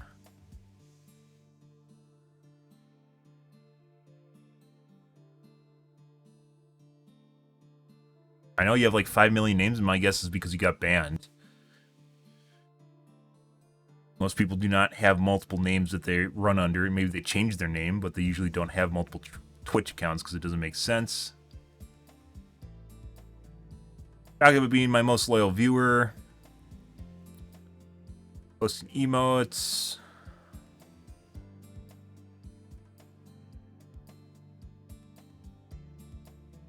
Talked about taking a shit and it taking forever for you to poop it out.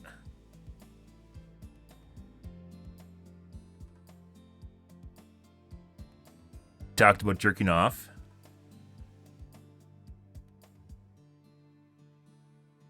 Talked about shitting on me. He talked about his docking. And you creepily wanted to view my LAN parties that I talked about.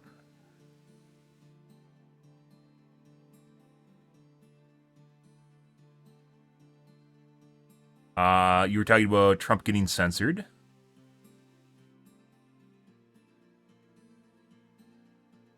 By the way, Trump shouldn't have got... No one should get censored. Not Trump. No one should get censored.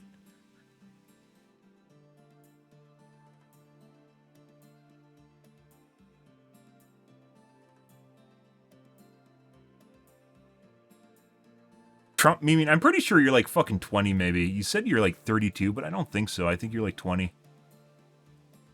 Maybe, if that. Obviously, you've been here for like 5 years, but it's like the poo-poo pee-pee jokes. The usual go-to.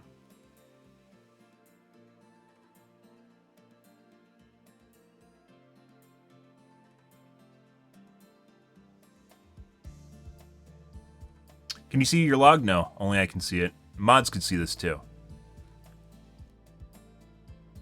I don't have mods because I don't need mods. Talking about shitting and being wet.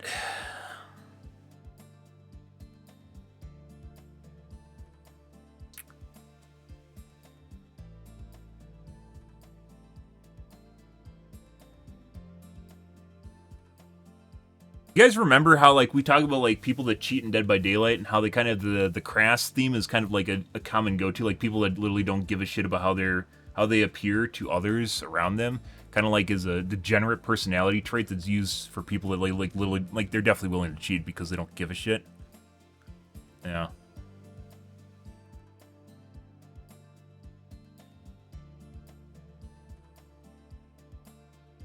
Yeah, I don't want to have to unban everyone after modding you, Snake. That's fine. Yeah. Yeah, Snake. As I mentioned, it's pretty common motif going on here, dude. If you don't think this is literally, like, I didn't look at your logs before knowing you've done the same shit for years. Yeah. Because that's literally all you fucking do.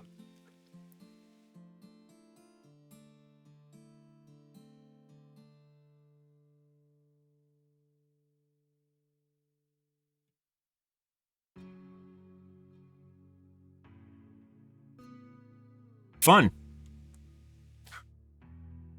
Funny. It's not the point. The reason I pointed it out was because it was creepy. That's the whole reason for it. If you think just saying poo poo and pee pee is funny, holy shit. I mean, to be fair, there are Twitch streamers that literally do that, right? Do you watch Hexy? Do you actually watch Hexy? I don't think you can see who people follow anymore. It would make sense if you watched Hexy. Like you're stoned half the time. You find stuff like this funny. Yeah. Sexy basically has made a super toxic viewer base for himself, which probably has a lot to do with why he feels the way that he does all the time, which is, it's tough. When people just rag on you constantly, it's pretty tough to actually ignore it when that happens, and he has, like, his viewer base literally just makes fun of him the entire time. So I guess if you like being a clown and having people make fun of you, then I guess he has his kingdom built for him, but, like, there's no way I could do something like that.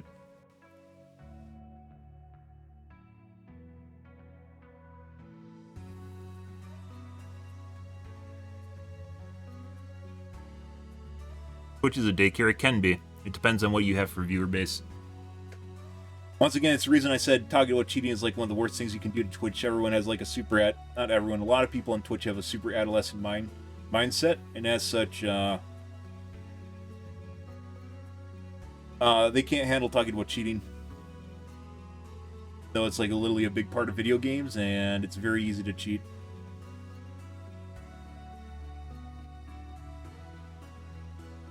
Alrighty, guys. Stop being creepy, Snake. That was the go-to there. That is me giving you a warning to not be creepy. I don't know if you're intentionally doing it. Maybe you're just completely socially oblivious to what you do, but yeah, it's a pretty common motif with you.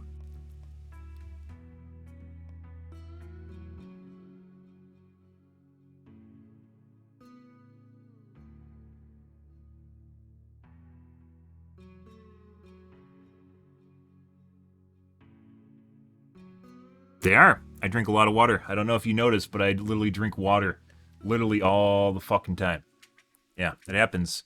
So it happens when you sweat, and you're not just some sort of atrophied husk that literally doesn't drink water at all, and your kidneys are hating you, and you're getting gallstones and kidney stones, and you're pissing blood because of it. Yeah. I learned that when I was in college, dude. And I use antiperspirant all the fucking time. I literally have spray on antiperspirant I use right now so it doesn't leave marks. And I still sweat. It doesn't matter. I always sweat. That's just who I am. I can't control that. Maybe I can get something that'll give me like fucking brain aneurysms and heart palpitations, but I won't sweat. No. I'd probably sweat less if I didn't drink water too, and I'd also feel like shit. Not as much. One of my friends moved away, so we don't have a place for hosting anymore.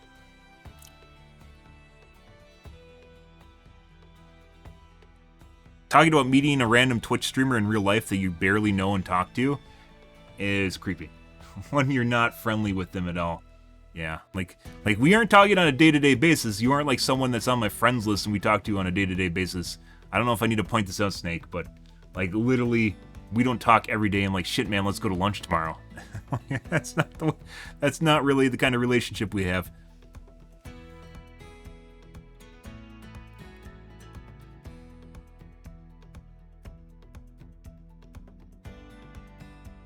Stoned right now, yeah. So poo poo pee pee's funny. Yeah. Okay. I need to use the bathroom, guys. Clean out my coffee cup.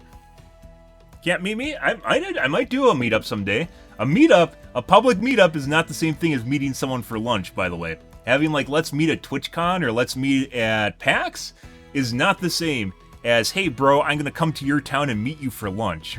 I don't know, maybe it's just me, but they don't feel like nearly the same thing. Meaning we go to PAX or we go to TwitchCon just, like to hang out with everyone there, right? It's like going to a party and hanging out, right? Versus having an intimate dinner at a lunch. Jesus Christ.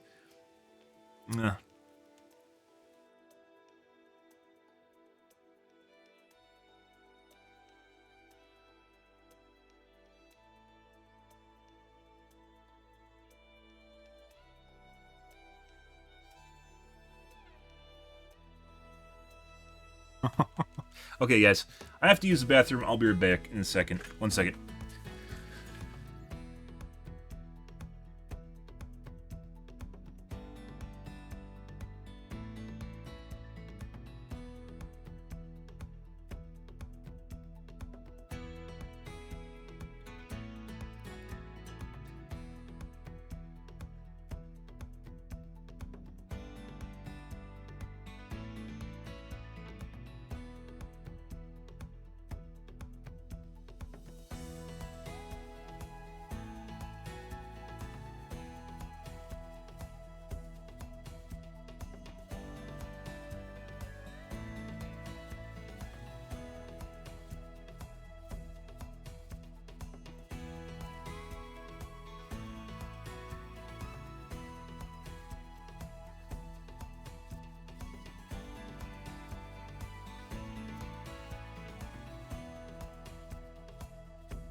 Alrighty, guys.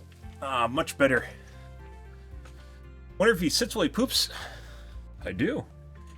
You guys that know the best way to poop? We talked about the squatty potty before, where you kind of align your legs. There's a actual, like a squatty potty. There's a platform you can get that goes underneath your toilet, so you can crouch over it, so you can shit on top of your toilet, which helps improve basically your muscles internally, so you can actually crap easier.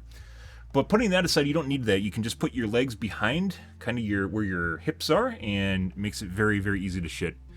If you ever have problems, instead of doing like a sit out directly like this, you do like one of these things. So you put the legs underneath, your ankles underneath, or close to your hips. It's weird at first, but it definitely works. You don't need a squatty potty. That being said, apparently Hans and Nelson, they're two of the Hans and Nielsen, I believe it is. The chess thing. The chess cheating thing that's going on right now. Apparently they met again. Magnus and Hans. Hans Niemann is actually the full guy's name. Magnus and Hans. They met again, and Magnus resigned after 3 moves.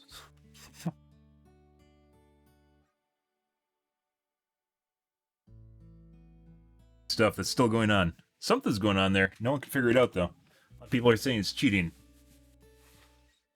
Yeah, shit tips. Also, when I was younger, if your pants are too tight, that not only will it harm your digestive tract, but it also give you things like headaches or other bodily problems, because if your digestive system isn't working properly, it also affects the rest of your body, right? So if your pants are too tight, that can also do it too. If you have when I was younger, I used to have really tight pants. I learned that when I was in college, too. If you find some nice fitting pants, it will definitely help you out around your waist. That is not lower, although I'm sure it also functions that way for your lower body.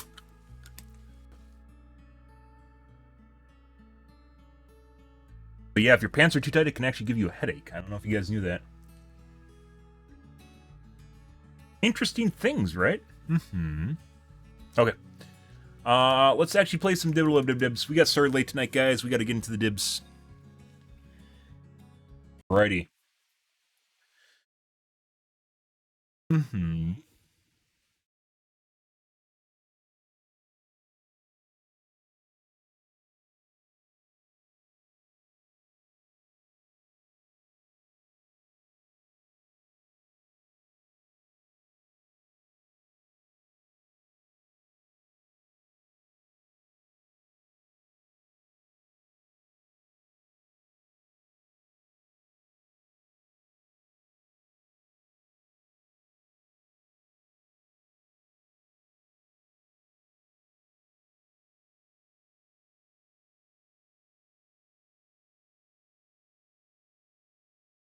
Yeah. Did you guys see that today? Apparently, Twitch has gotten to the point, not Twitch, Reddit has gotten to the point to admitting that tunneling and camping is a legitimate strategy, but you can't do it before 2 to 3 gens. You can't do it before then.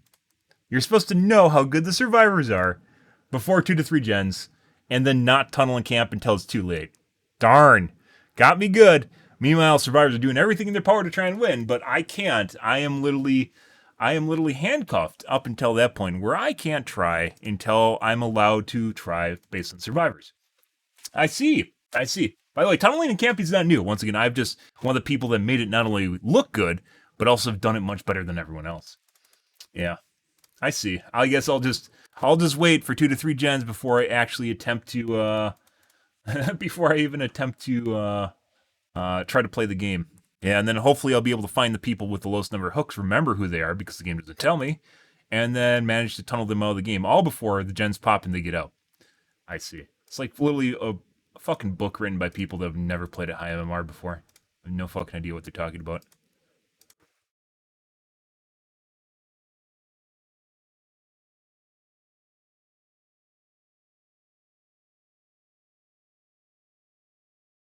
Yeah, it does. Yeah, it does. It had a lot of votes. It had a lot of comments, and it's just like people going, "Bravo, bravo! You are a scholar and an academic. You're a scholar and a gentleman, guys. Bravo!" Bravo. I've never heard such well succinctly put words before in my life. It's like the fucking the Otz apologizers I got to for commenting on the fact that Otz is in some sort of walled garden, and then they made no points to back it up and just said no, he's not. It was fucking weird listening to those guys talk because they like nothing that they were reacting to was actually something I said. Like they just made a bunch of straw man up and then just didn't really even. Apparently, there are sources that said MMR is different now, and I asked for sources for it because I haven't heard of that, and I'd be curious to read it, but I haven't seen anything. There is a lot of fucking hearsay, so a lot of word of mouth in the DBD community.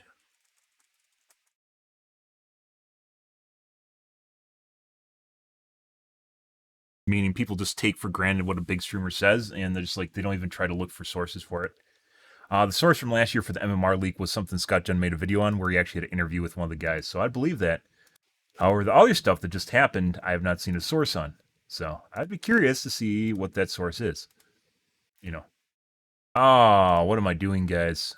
Oh, Jesus. We're actually full on BP right now.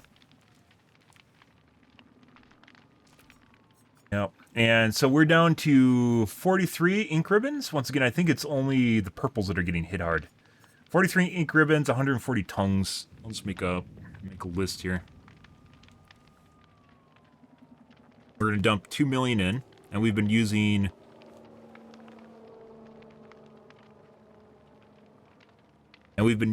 up all my puddings. We've been using my puddings up this entire time. And now we're at 1.9 million. So we're going to spend 2 million on Nemesis just for shits and giggles here. We're at 43 ink ribbons, which I'm pretty sure we were at like 55 last time I dumped 2 mil into them. So let's see how many we get, guys. And obviously we have some blackboards too, which are fantastic, but you're definitely losing. We're definitely losing add-ons right now. Let's do 100. We'll do blackboards to 100 blackboards. Yeah. Made an Emmy S tier, I did. Where were we? We got some tongues here. By the way, they're going to reset it. And another one. What were we doing? We're eating all the good shit. We want to go ink ribbons on outside, blackboard. And then we want to do tongues. So we're going to go here.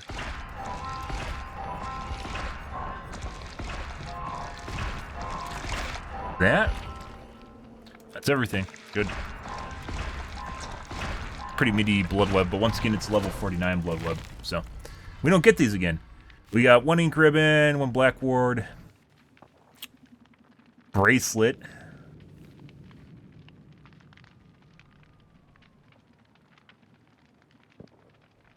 I think if we do these and then push it around the outside edge, we can get it to close early.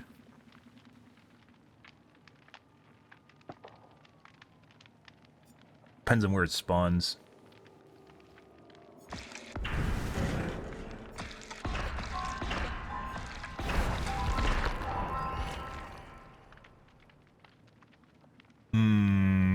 Okay.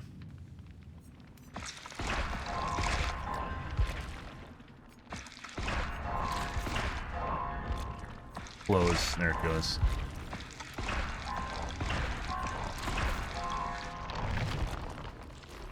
Back to rank 1, guys. Oh boy. You want me to... I use Mori's. You weren't here the last time I used Mori's. I used Mori's for 3 games, and we moored a bunch of people. I was like, this is for KSA, and he wasn't around. Last time he asked to use them. And that hurts, because I can't make BP in those games.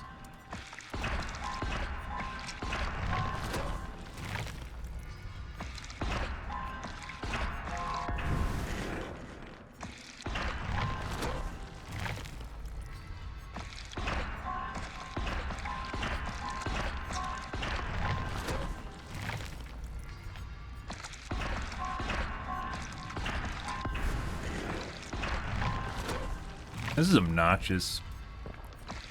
I don't know what, like, I honestly think the reason that they changed the blood web costs as opposed to just giving you better blood webs is because you have less of a chance of actually getting stuff you want.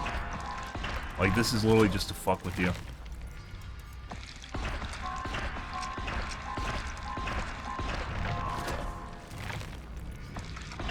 Oh.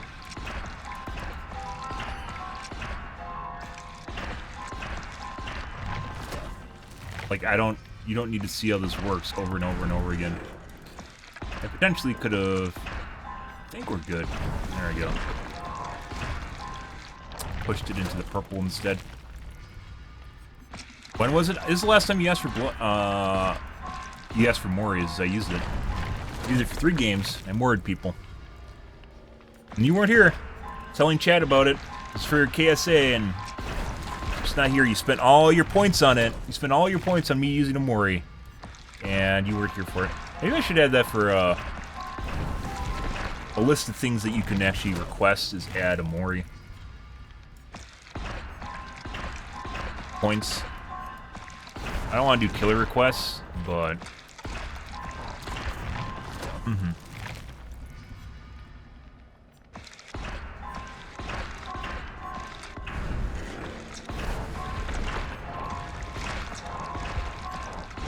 Wrong call, I should have won for the Browns. Don't matter anyways, so...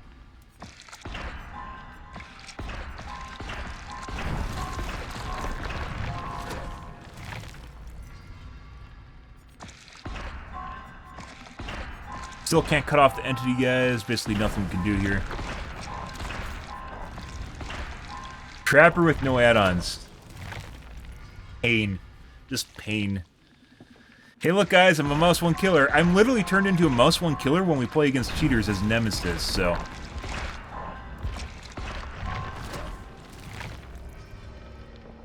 Like those games where I can't get a whip on someone because they're literally so fast that you can't do anything about it. Yeah. Unbelievable shit. Gotta love cheaters. Let's go here. We can get it to eat that, I think.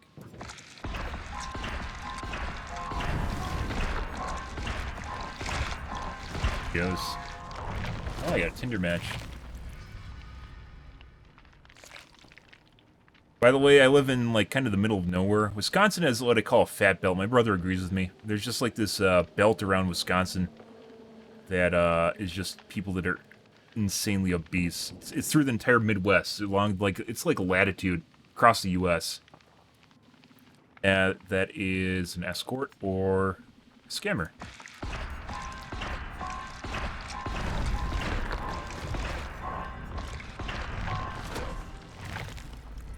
And as such, there really isn't much in the way of desirable people around here.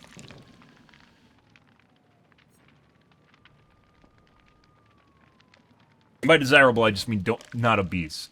I don't think it's too much to ask for, just not having someone be obese. Like when curves turn into rolls, it's not my cup of tea anymore, you know?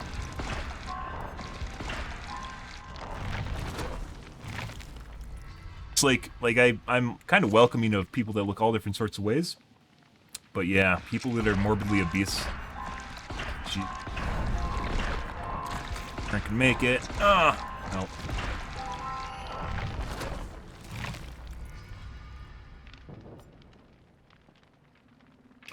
I want the eyeball, but the eyeball is like one of the few places that can actually close, guys. Look at that. So we aren't going to do that. Fuck off, empty. There we go.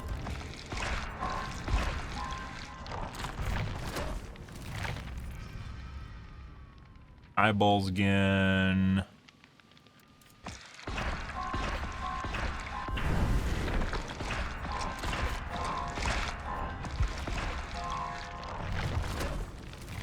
I don't think it's just the U.S. I'm pretty sure, like, there's kind of an interesting post I was reading, guys. I've been to Europe. I visited all over Europe.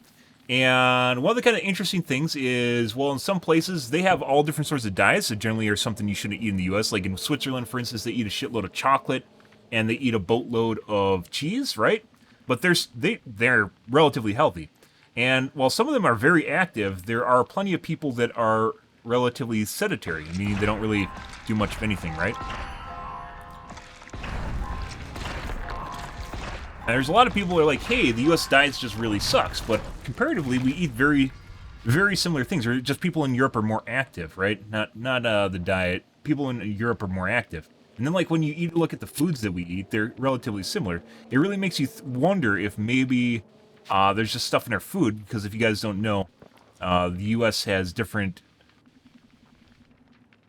guidelines comparative to Europe as far as like what we can use in our foods. Different things are banned or are allowable. Big thing right now are PFAs. If you guys have heard about them, they're basically cancer-causing chemicals that are found literally fucking everywhere now. And they weren't regulated in drinking water for the longest time. Yeah, up until this last year, they weren't regulated in drinking water. Yeah.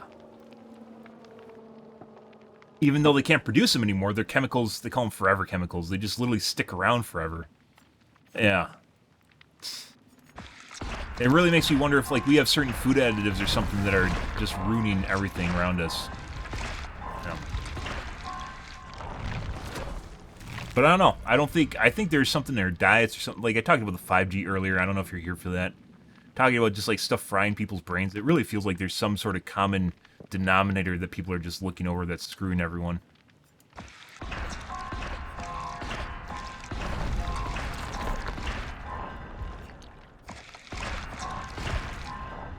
Want that. I don't want that. But I'd say in the world, it's relatively common. It seems like people just... It's easier to be lazy and not think about things and align with a political agenda than it is to think about everything you need to do. That's why generalizations exist. They're like a get-out-of-jail-free card that prevents you from having to think about things.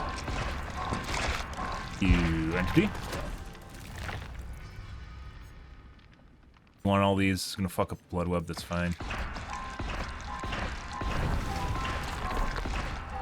Got my eyeball too, now it just comes down to cheap shit.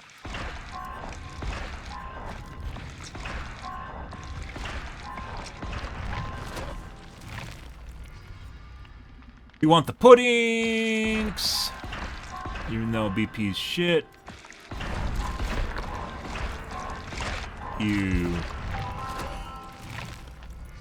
I don't know, there's a lot of people that just, I don't want to say people just aren't smart, rather they take an easy, they go for the easy way out. They oftentimes go for easy way out. Or they align with some sort of political agenda and they end up biased as well.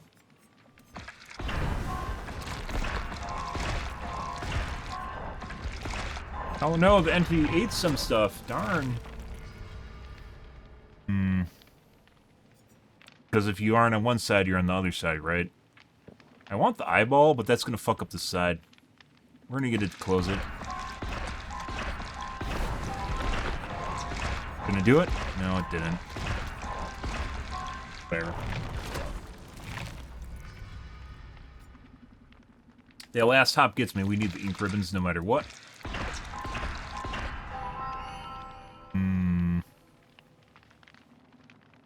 Seems like, I swear to God, on all the ones that can close off, it's something that I want. Like, kinda want, but not really. Not enough, but I do want it.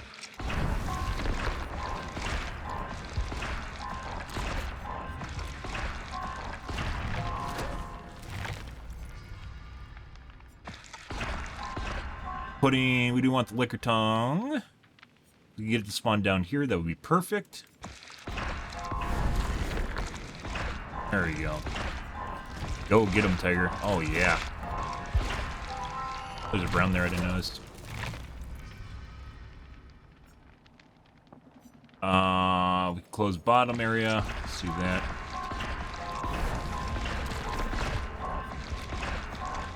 Oh, it fucking hopped.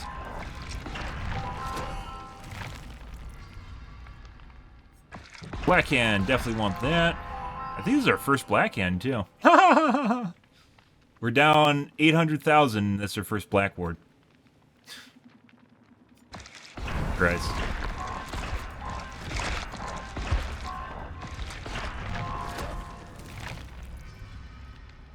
Unbelievable. It's fucking garbage, guys. They can say what they want. Look at this shit. I have one purple to choose from at 38. I have one purple to choose from. Yeah, okay. Alright, BHVR. And obviously it's not the purple I even want, right?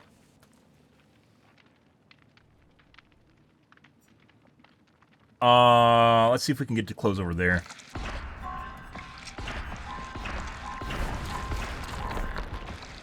Go.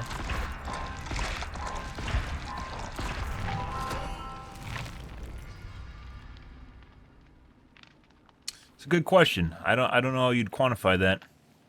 I don't think it's just an educational thing. I don't think it has anything to do with people just going to school.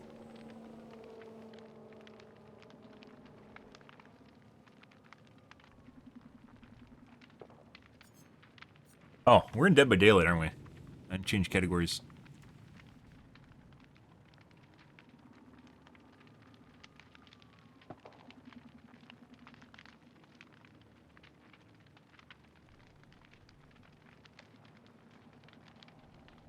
Okay. I think we're going to close the ends. We could also get it to do this guy, too, if we can get it over here.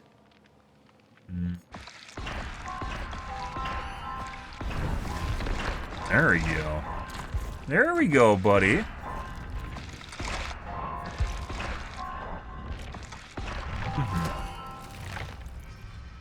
Putting eyeball, potential eyeball. That generally this is like the drop rate on this is like the same thing as a node, which means it's gonna be garbage.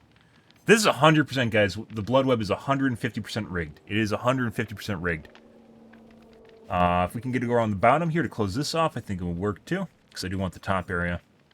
I want that and that, which is gonna fuck a lot of the top up. So what we're gonna do is we're gonna do this. There we go. Eat the goddamn node, you... Oh, my God. And it went the wrong way. I wonder if it always spins outside.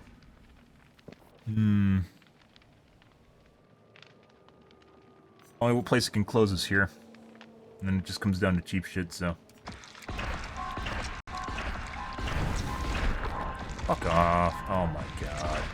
You have one job! It was to go over here, you stupid piece of shit. One job! Just one! And you couldn't do it. You couldn't go over there. Ink ribbons, we want all these. That means this is where we want it to go.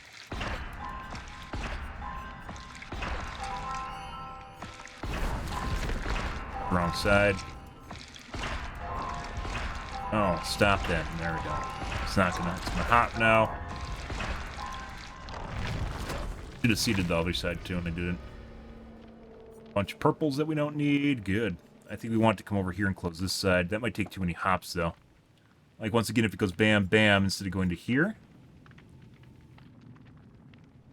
Close off, what, 3? Goes around the bottom, actually, this might be better. So instead, go top.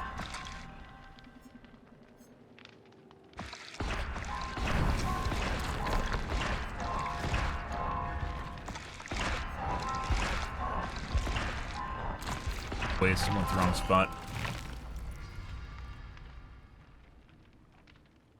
Eyeball, if we can get to close here, that'd be good. If we could close this side, this would be good too. I should be edging for this. There's like, what, 3 closes here? This side's much better.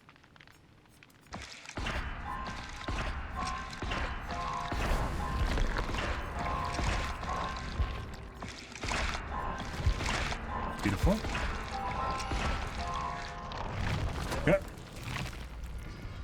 Black hands! Oh my god, 2 black hands. Wow. Wowee.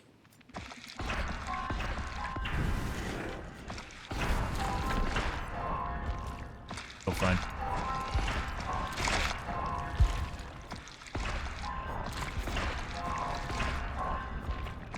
It's like there's one guy at the company that is solely responsible for blood webs and does a fucking, like, he's over-engineered the blood web to make it unfun because this is his only job at the company.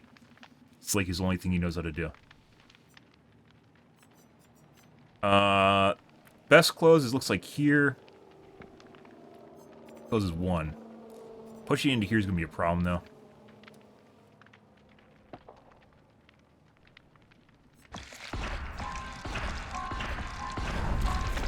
Got it. Okay.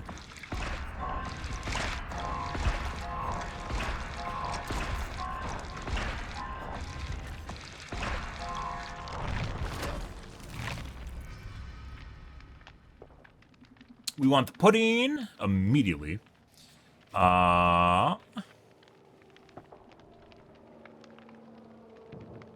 Thinking right here. Close these 2.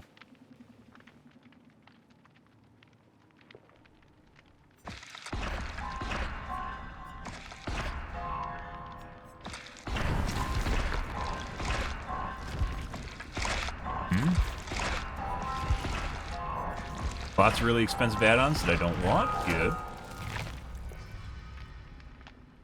Eyeball? Oh, eyeball.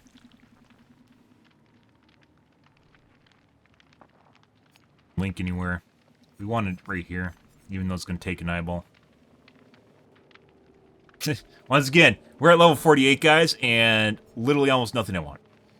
Good stuff. Once again, there's plenty of purples. They aren't the purple we need because the purple drop rate does nothing, relatively nothing to do with it. It's obviously the drop rate itself is going to limit the rarity, but then on top of it, it's further limited by a programmed drop table. Yeah, like loot in an MMO.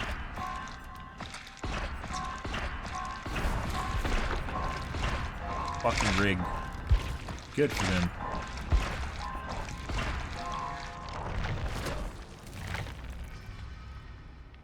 Yeah, we made BP easier to come by, and then just made it much less useful.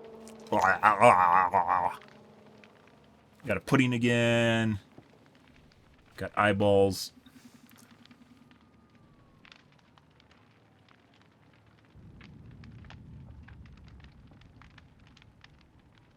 None of these connect, so like there, and there, maybe. Could do here too. This is a really expensive tree.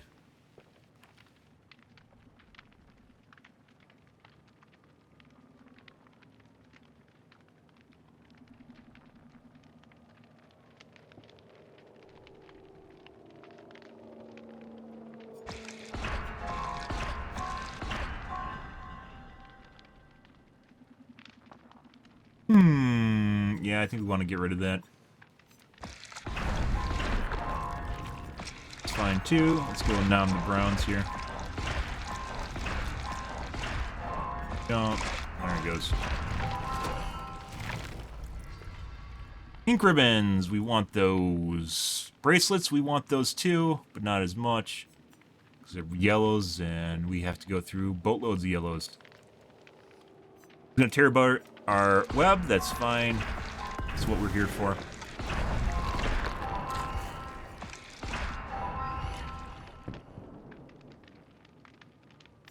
Here, close here, we want it to go here.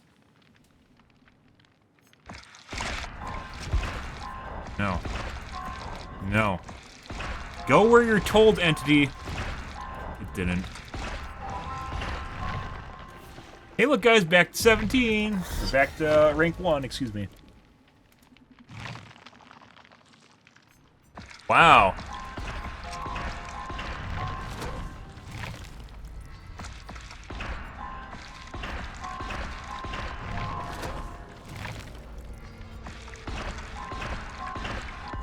Now you drop like, what, 400,000 before we get to do anything of meaning?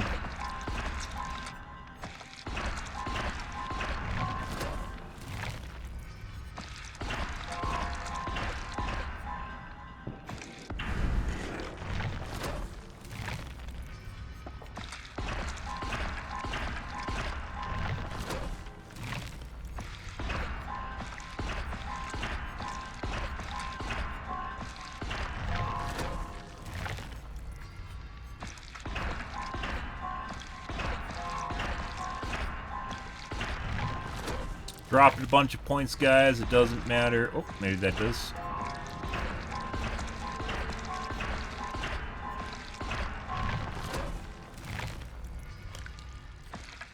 Hey, an eyeball and pudding. Wow.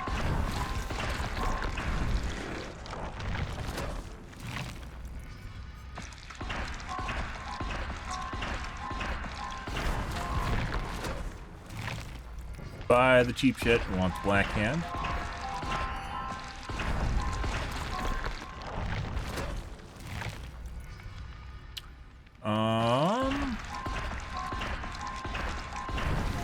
Nope, you get the expensive thing that I don't want. Ink ribbon, there we go.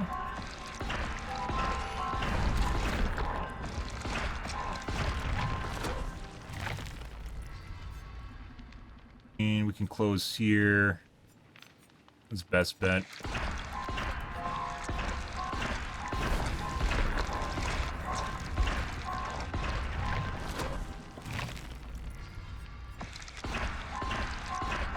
Black hand, yep. Want that. So I haven't been using blackens, I've been just using puddings up. But as you can tell, the black hands are worth a lot more than puddings. It's still, even to this time, I think it's worth a lot more, because the amount of blood webs I have to go through in order to get an ink ribbon is insane. It doesn't even matter that they're cheaper now.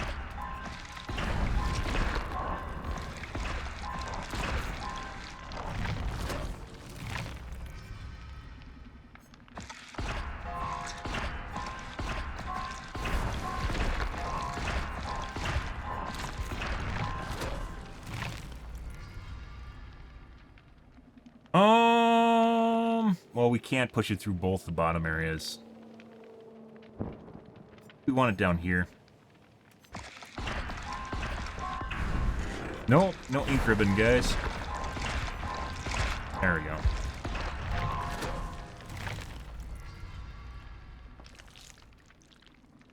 I don't think there's anywhere it can close at all.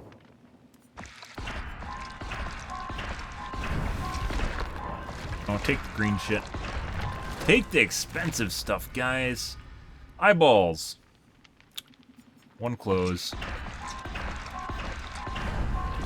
Off, bitch.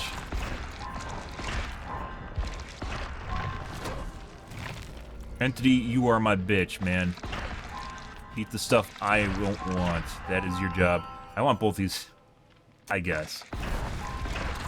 Oh, darn, we got one. Wanted the black hand, though. That's weird, I should have hopped over there. Pudding, we want that. It can close here. I don't think it's going to have enough time to close anything else. Try pushing it, though. Didn't even close that, so I got a little bit greedy. Good. Needed to push it, guys. Ink ribbon, want that. That just leaves this for closing.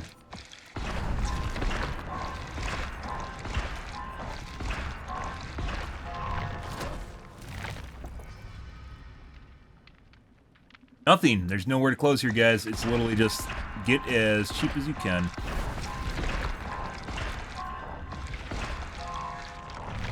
Literally just straight fingers. Nothing to do there. No game. Nothing at all. We get to close both? Nope.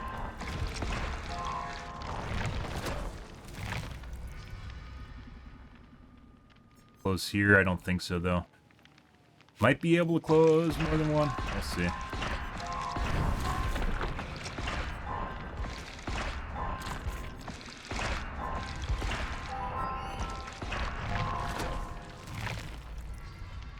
Ink ribbon. I want that.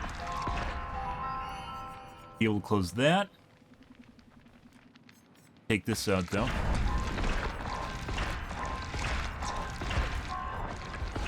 Got something. Eyeball, the best case scenario for close is down here, so we aren't going to take that. It's like it's baiting me. It's like it's baiting me to come take certain areas out. It's like, tee. Come over here, you know you want to. Nope. That's like 15,000 BP right there. Suck my dick, entity. Here.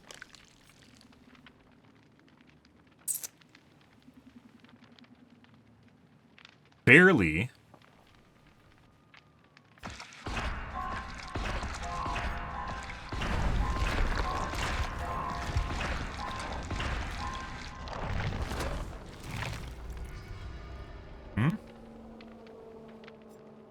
It's one close. Got maybe two here.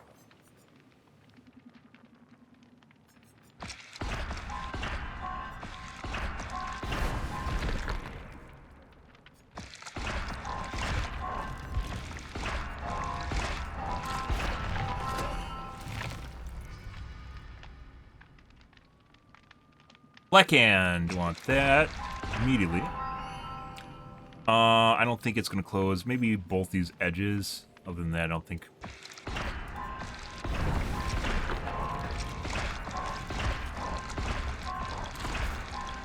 Close that off better than I didn't. Close there. We can close here.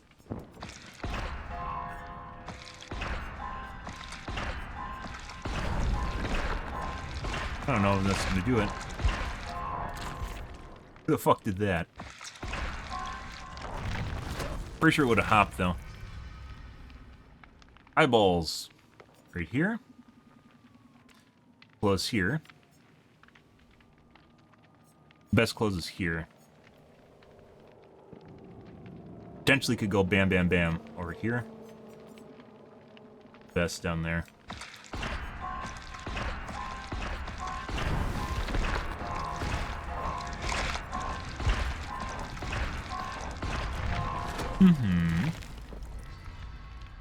Ribbon, want that.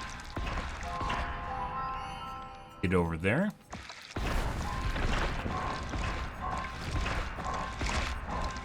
There you go.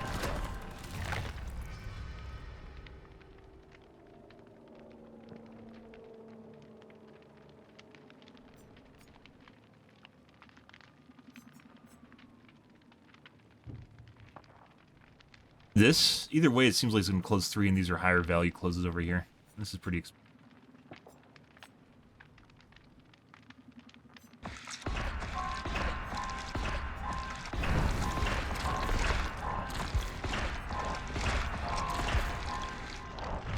Good, good, good. Pudding! Yeah, I guess we want to go down here.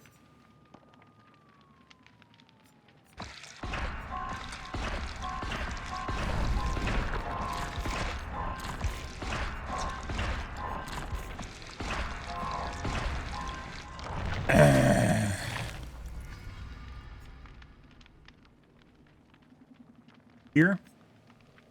Ooh, we could close that. That's pretty juicy.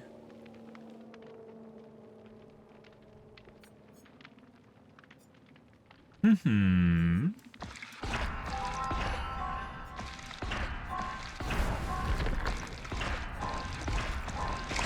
Mm-hmm.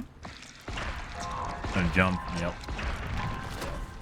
This is like, it's, the first 40 blood webs aren't even fun. Black Hand, definitely want that. Ribbon.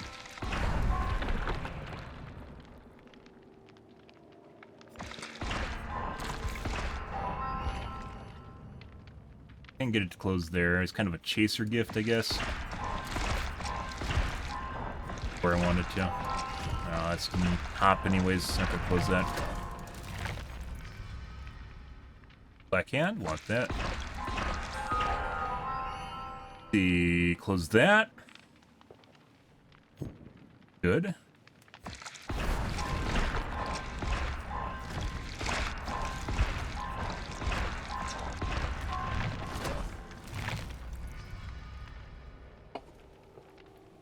Close here. Right there is where we want it. Not gonna make it down here in time.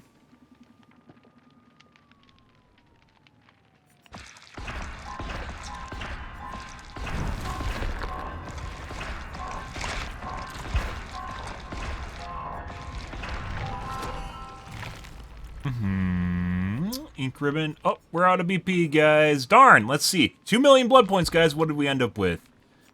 Drum roll. We have...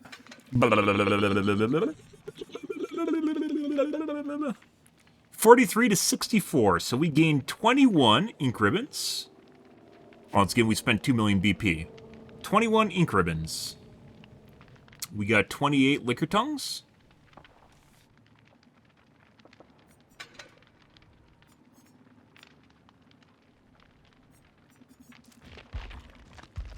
And 11 blackboards for 2 million BP. That's negative, guys. It doesn't take us 21 games to get another 2 million blood points. Spoilers, by the way, it doesn't take 21 games for 2 million blood points.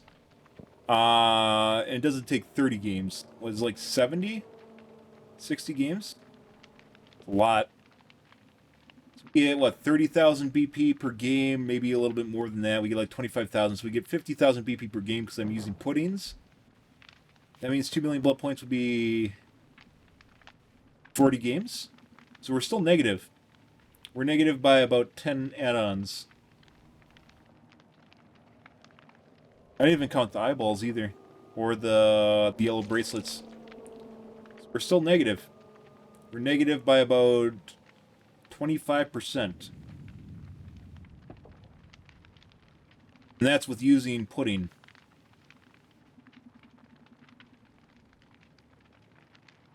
Even worse if we don't use pudding, then it's like half for games. And most survivors do not run add-ons that help us out. Especially because Flan's dying out. So you still very much do not earn enough items back to offset your games you do. Cool.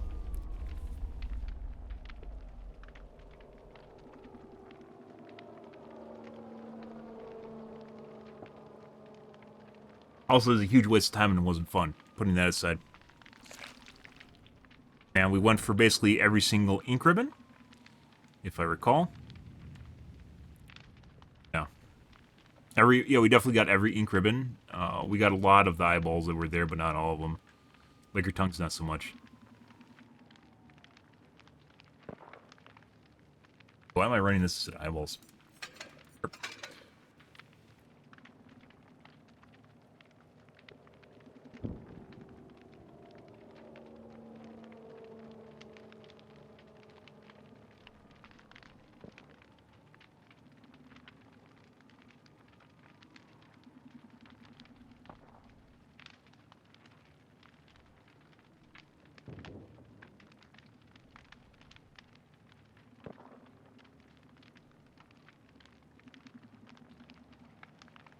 Good. Well, we get to see what our game's like, so. A little bit late, but that's the way she goes.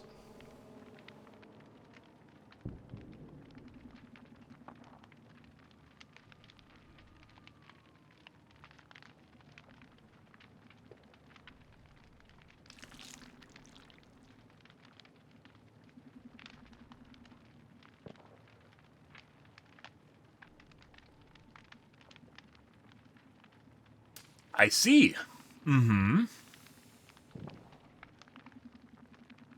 Just waiting for cues. Good.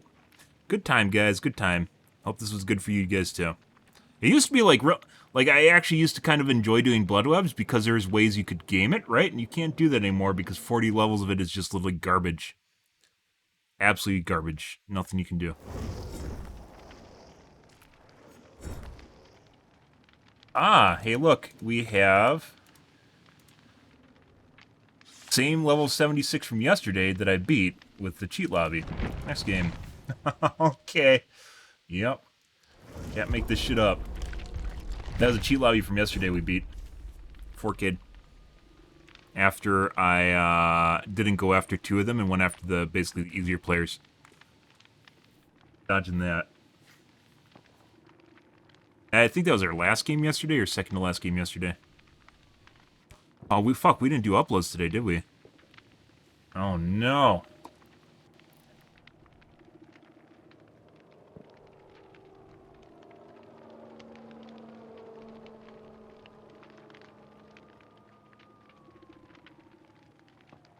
Spend 30 minutes just doing a blood web, and then you get jack shit for it on top of that. Like, please.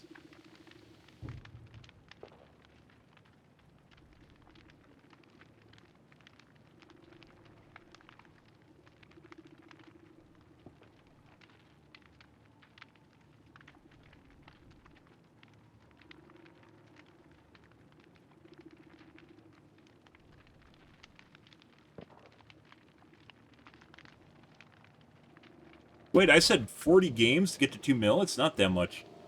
Or it's more than that.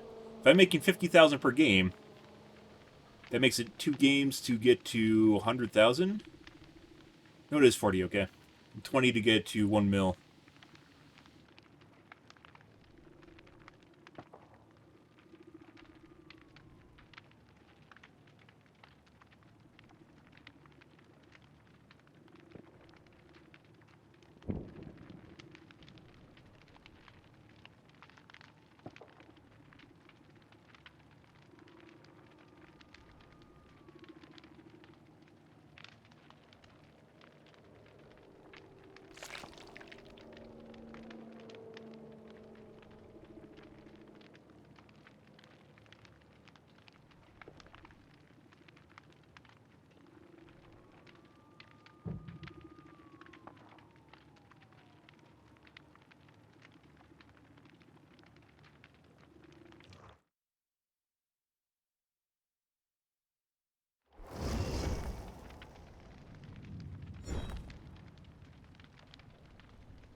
Weeb.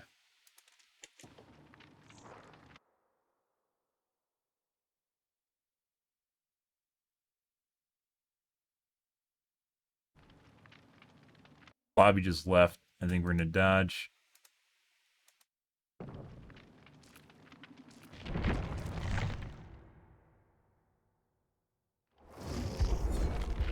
Lobbies leave, guys. I'm leaving with it.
Low cues? Maybe. Kinda, sorta.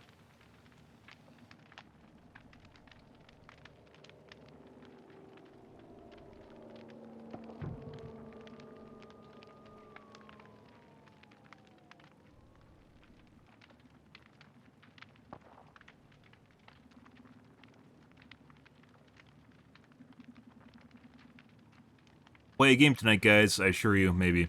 Possibly. Christ.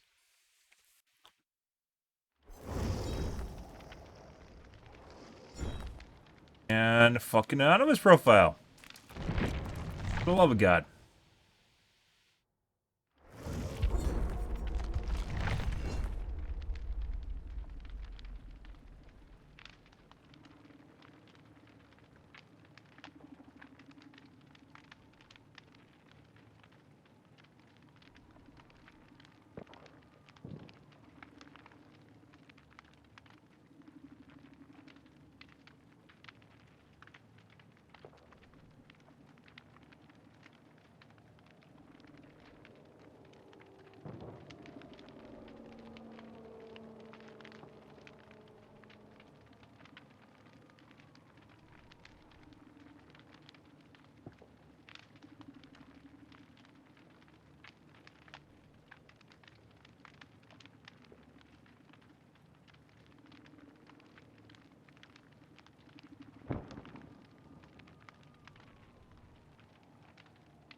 Three globes, and the other guy just left.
Yeah, and 3 of them are globes.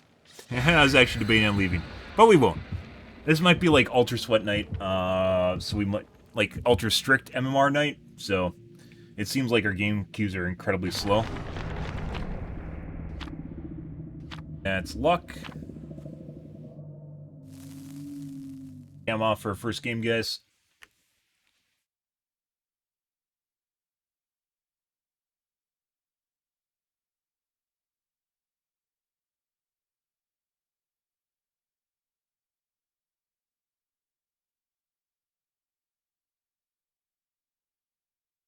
Yep. Yep.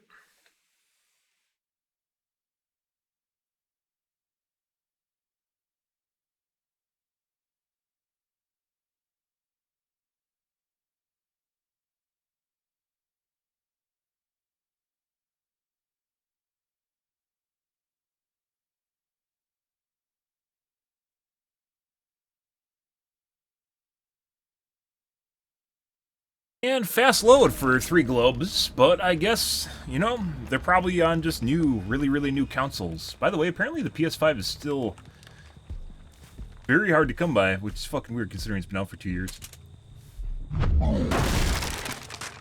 Breaker cuck door. Let's move along. Oh, jeez.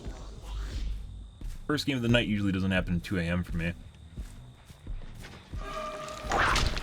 Hit.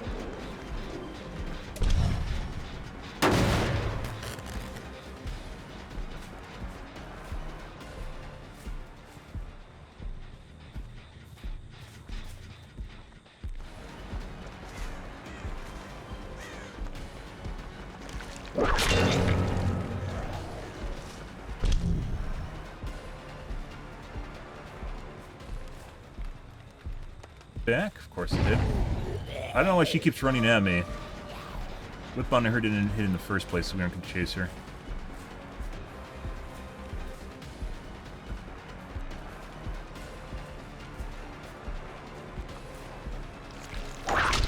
Yeah, he's faster than normal, too. I'm back in the gen. Yes, she is. She knew exactly when it was about to come around the corner despite hiding my red stains. This is definitely a cheat lobby, too, on top of it. Guy was too fast. There we go. That was fucking wicked drag. These guys are incredibly fast, guys. Hey, buddy. Thanks for coming back. Nope. It's definitely a cheat lobby. Well.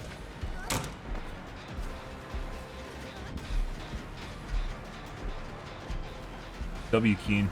She's very fast and not even going in a straight line.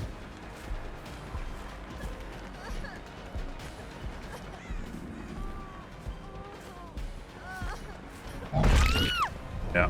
Pretty sure she's cheating. I think she has a line of sight boost where she gets line of sight and then she gets faster. Yeah. Auto dead hard too. Like I said, this is a cheat lobby, so she had to wait just now.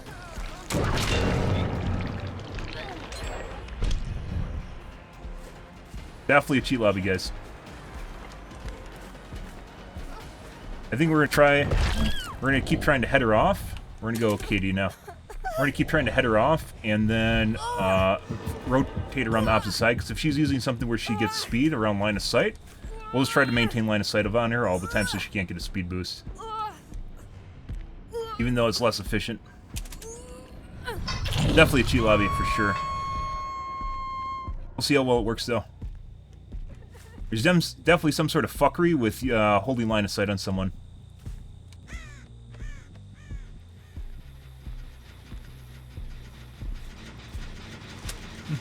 There's a guy on the other side of my head. Okay, we're gonna double back now.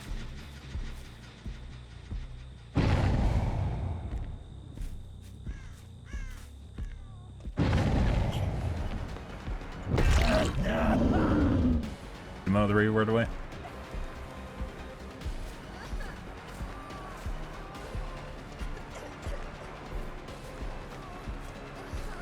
She is incredibly fast. Yeah. Got an auto dead arrow for me? No. DS must be. Let's find out. Fuck did she use the first time then? That was a very, very well telegraphed attack right there by me, guys. Surprise! They did it exactly the right moment. Good for them.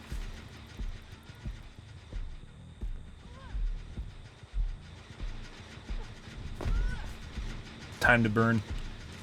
No sound, no indicator they're actually there. Yeah.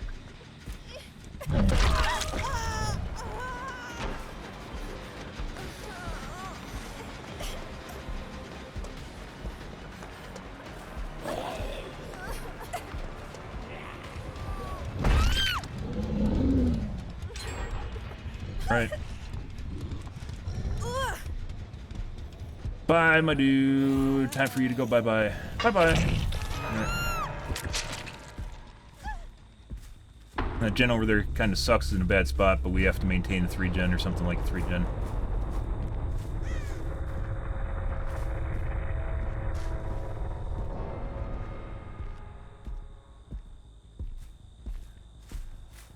No one's around the 3 gen. That's magical.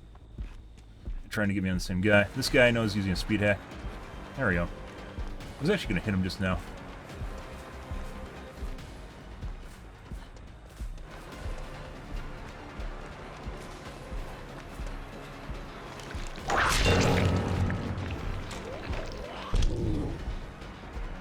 I know it's a 3 gen, that's why they're all over here. The other gen is 99. No.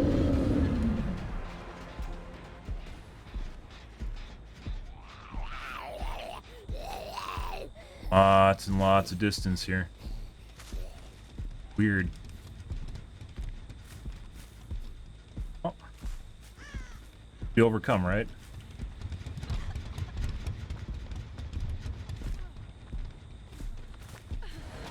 God, I got a mind game. Fucking weird. Let's go to the gen on the corner there that's 99. We're gonna fuck up there on 99 gen.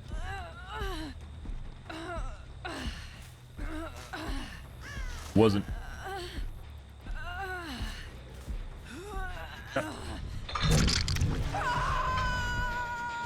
Barely touched, guys. Really wish you could replay the game. I mean, even if you could replay it, then it still comes down to subjective interpretation of what's going on, right? Of the events that are happening. Even if you replay the game. Close, yeah. Check. Guess you left already? Okay, she's going for unhook right now.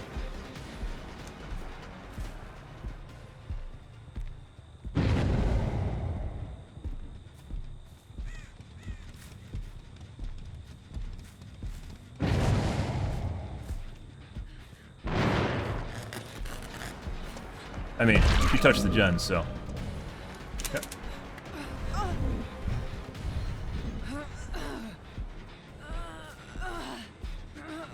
Meg and Ace, I think, are cheating. The Fang at the beginning seemed like she had an auto dead hard, but then didn't use it at any other point after that fact.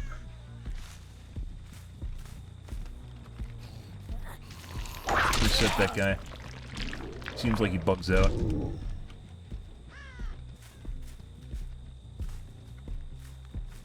Goes.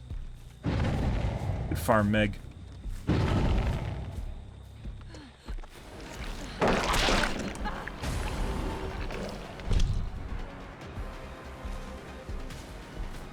Good drop.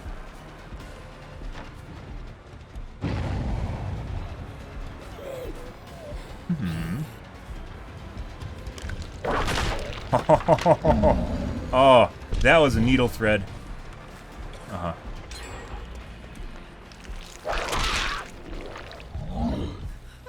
Meg has a flashlight, so it doesn't matter. Second most done gen isn't even over here, guys. That's kind of weird, considering they were over here on this side and no one is operating over there. Very weird, right? We're gonna tap this and go back to the other gen. Not sure why that one should have a lot of progress on it, considering where they were located on the map, but let's go take a peek. Yeah, very weird, right? Think it's just gonna instantaneously pop? Uh-huh.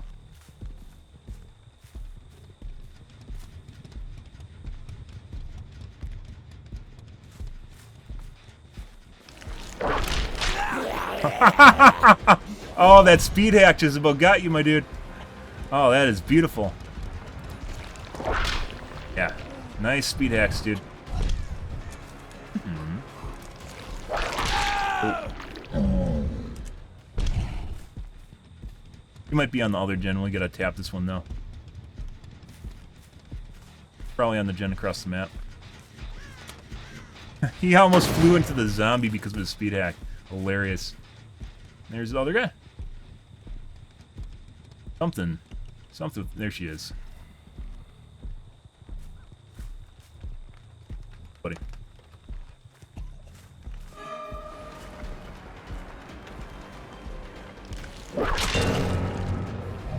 Phase 3 whip. Nothing more beautiful. Back. Zoning. Zoning. Zoning. You know for pickup now? You should. Zombies are coming for you. Oh, yeah.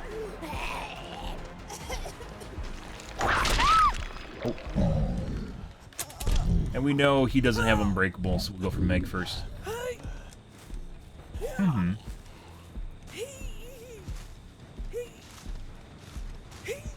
Despite Ace being sus as shit, he completely misplayed. So, good for him. I'll wait for a 4% of deliverance. Meg was also very fast. Mainly Ace. She seemed faster earlier in the game.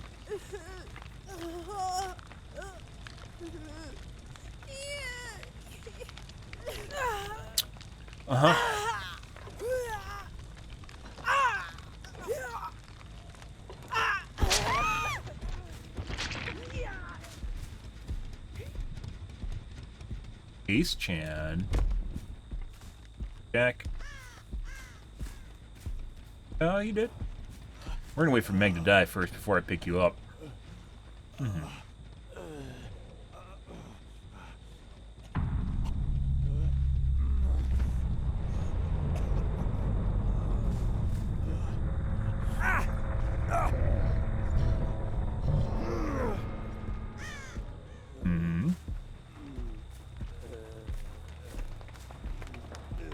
Good, good, good. And 4K, guys.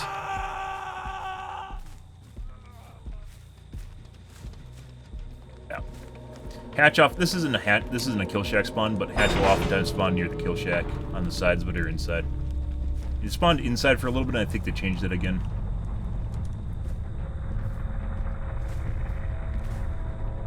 Oftentimes just being a little bit higher than normal. Not that much where you should always go kill shack. But if you have no other information...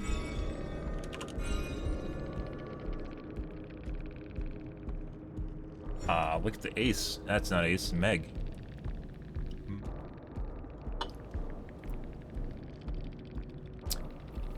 Hope Gamer. She had one dead hard that definitely looked like an auto dead hard, and then all the other ones didn't work.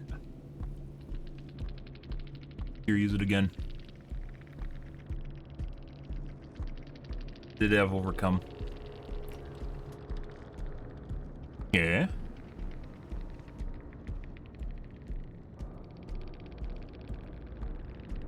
Never saw Ace use his dead hard.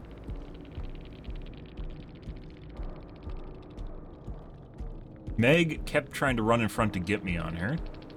But at the end of the day, she wasn't very good. Okay. 2 heals. 1,000 BP. Because BP is absolutely fucking worthless for getting add-ons.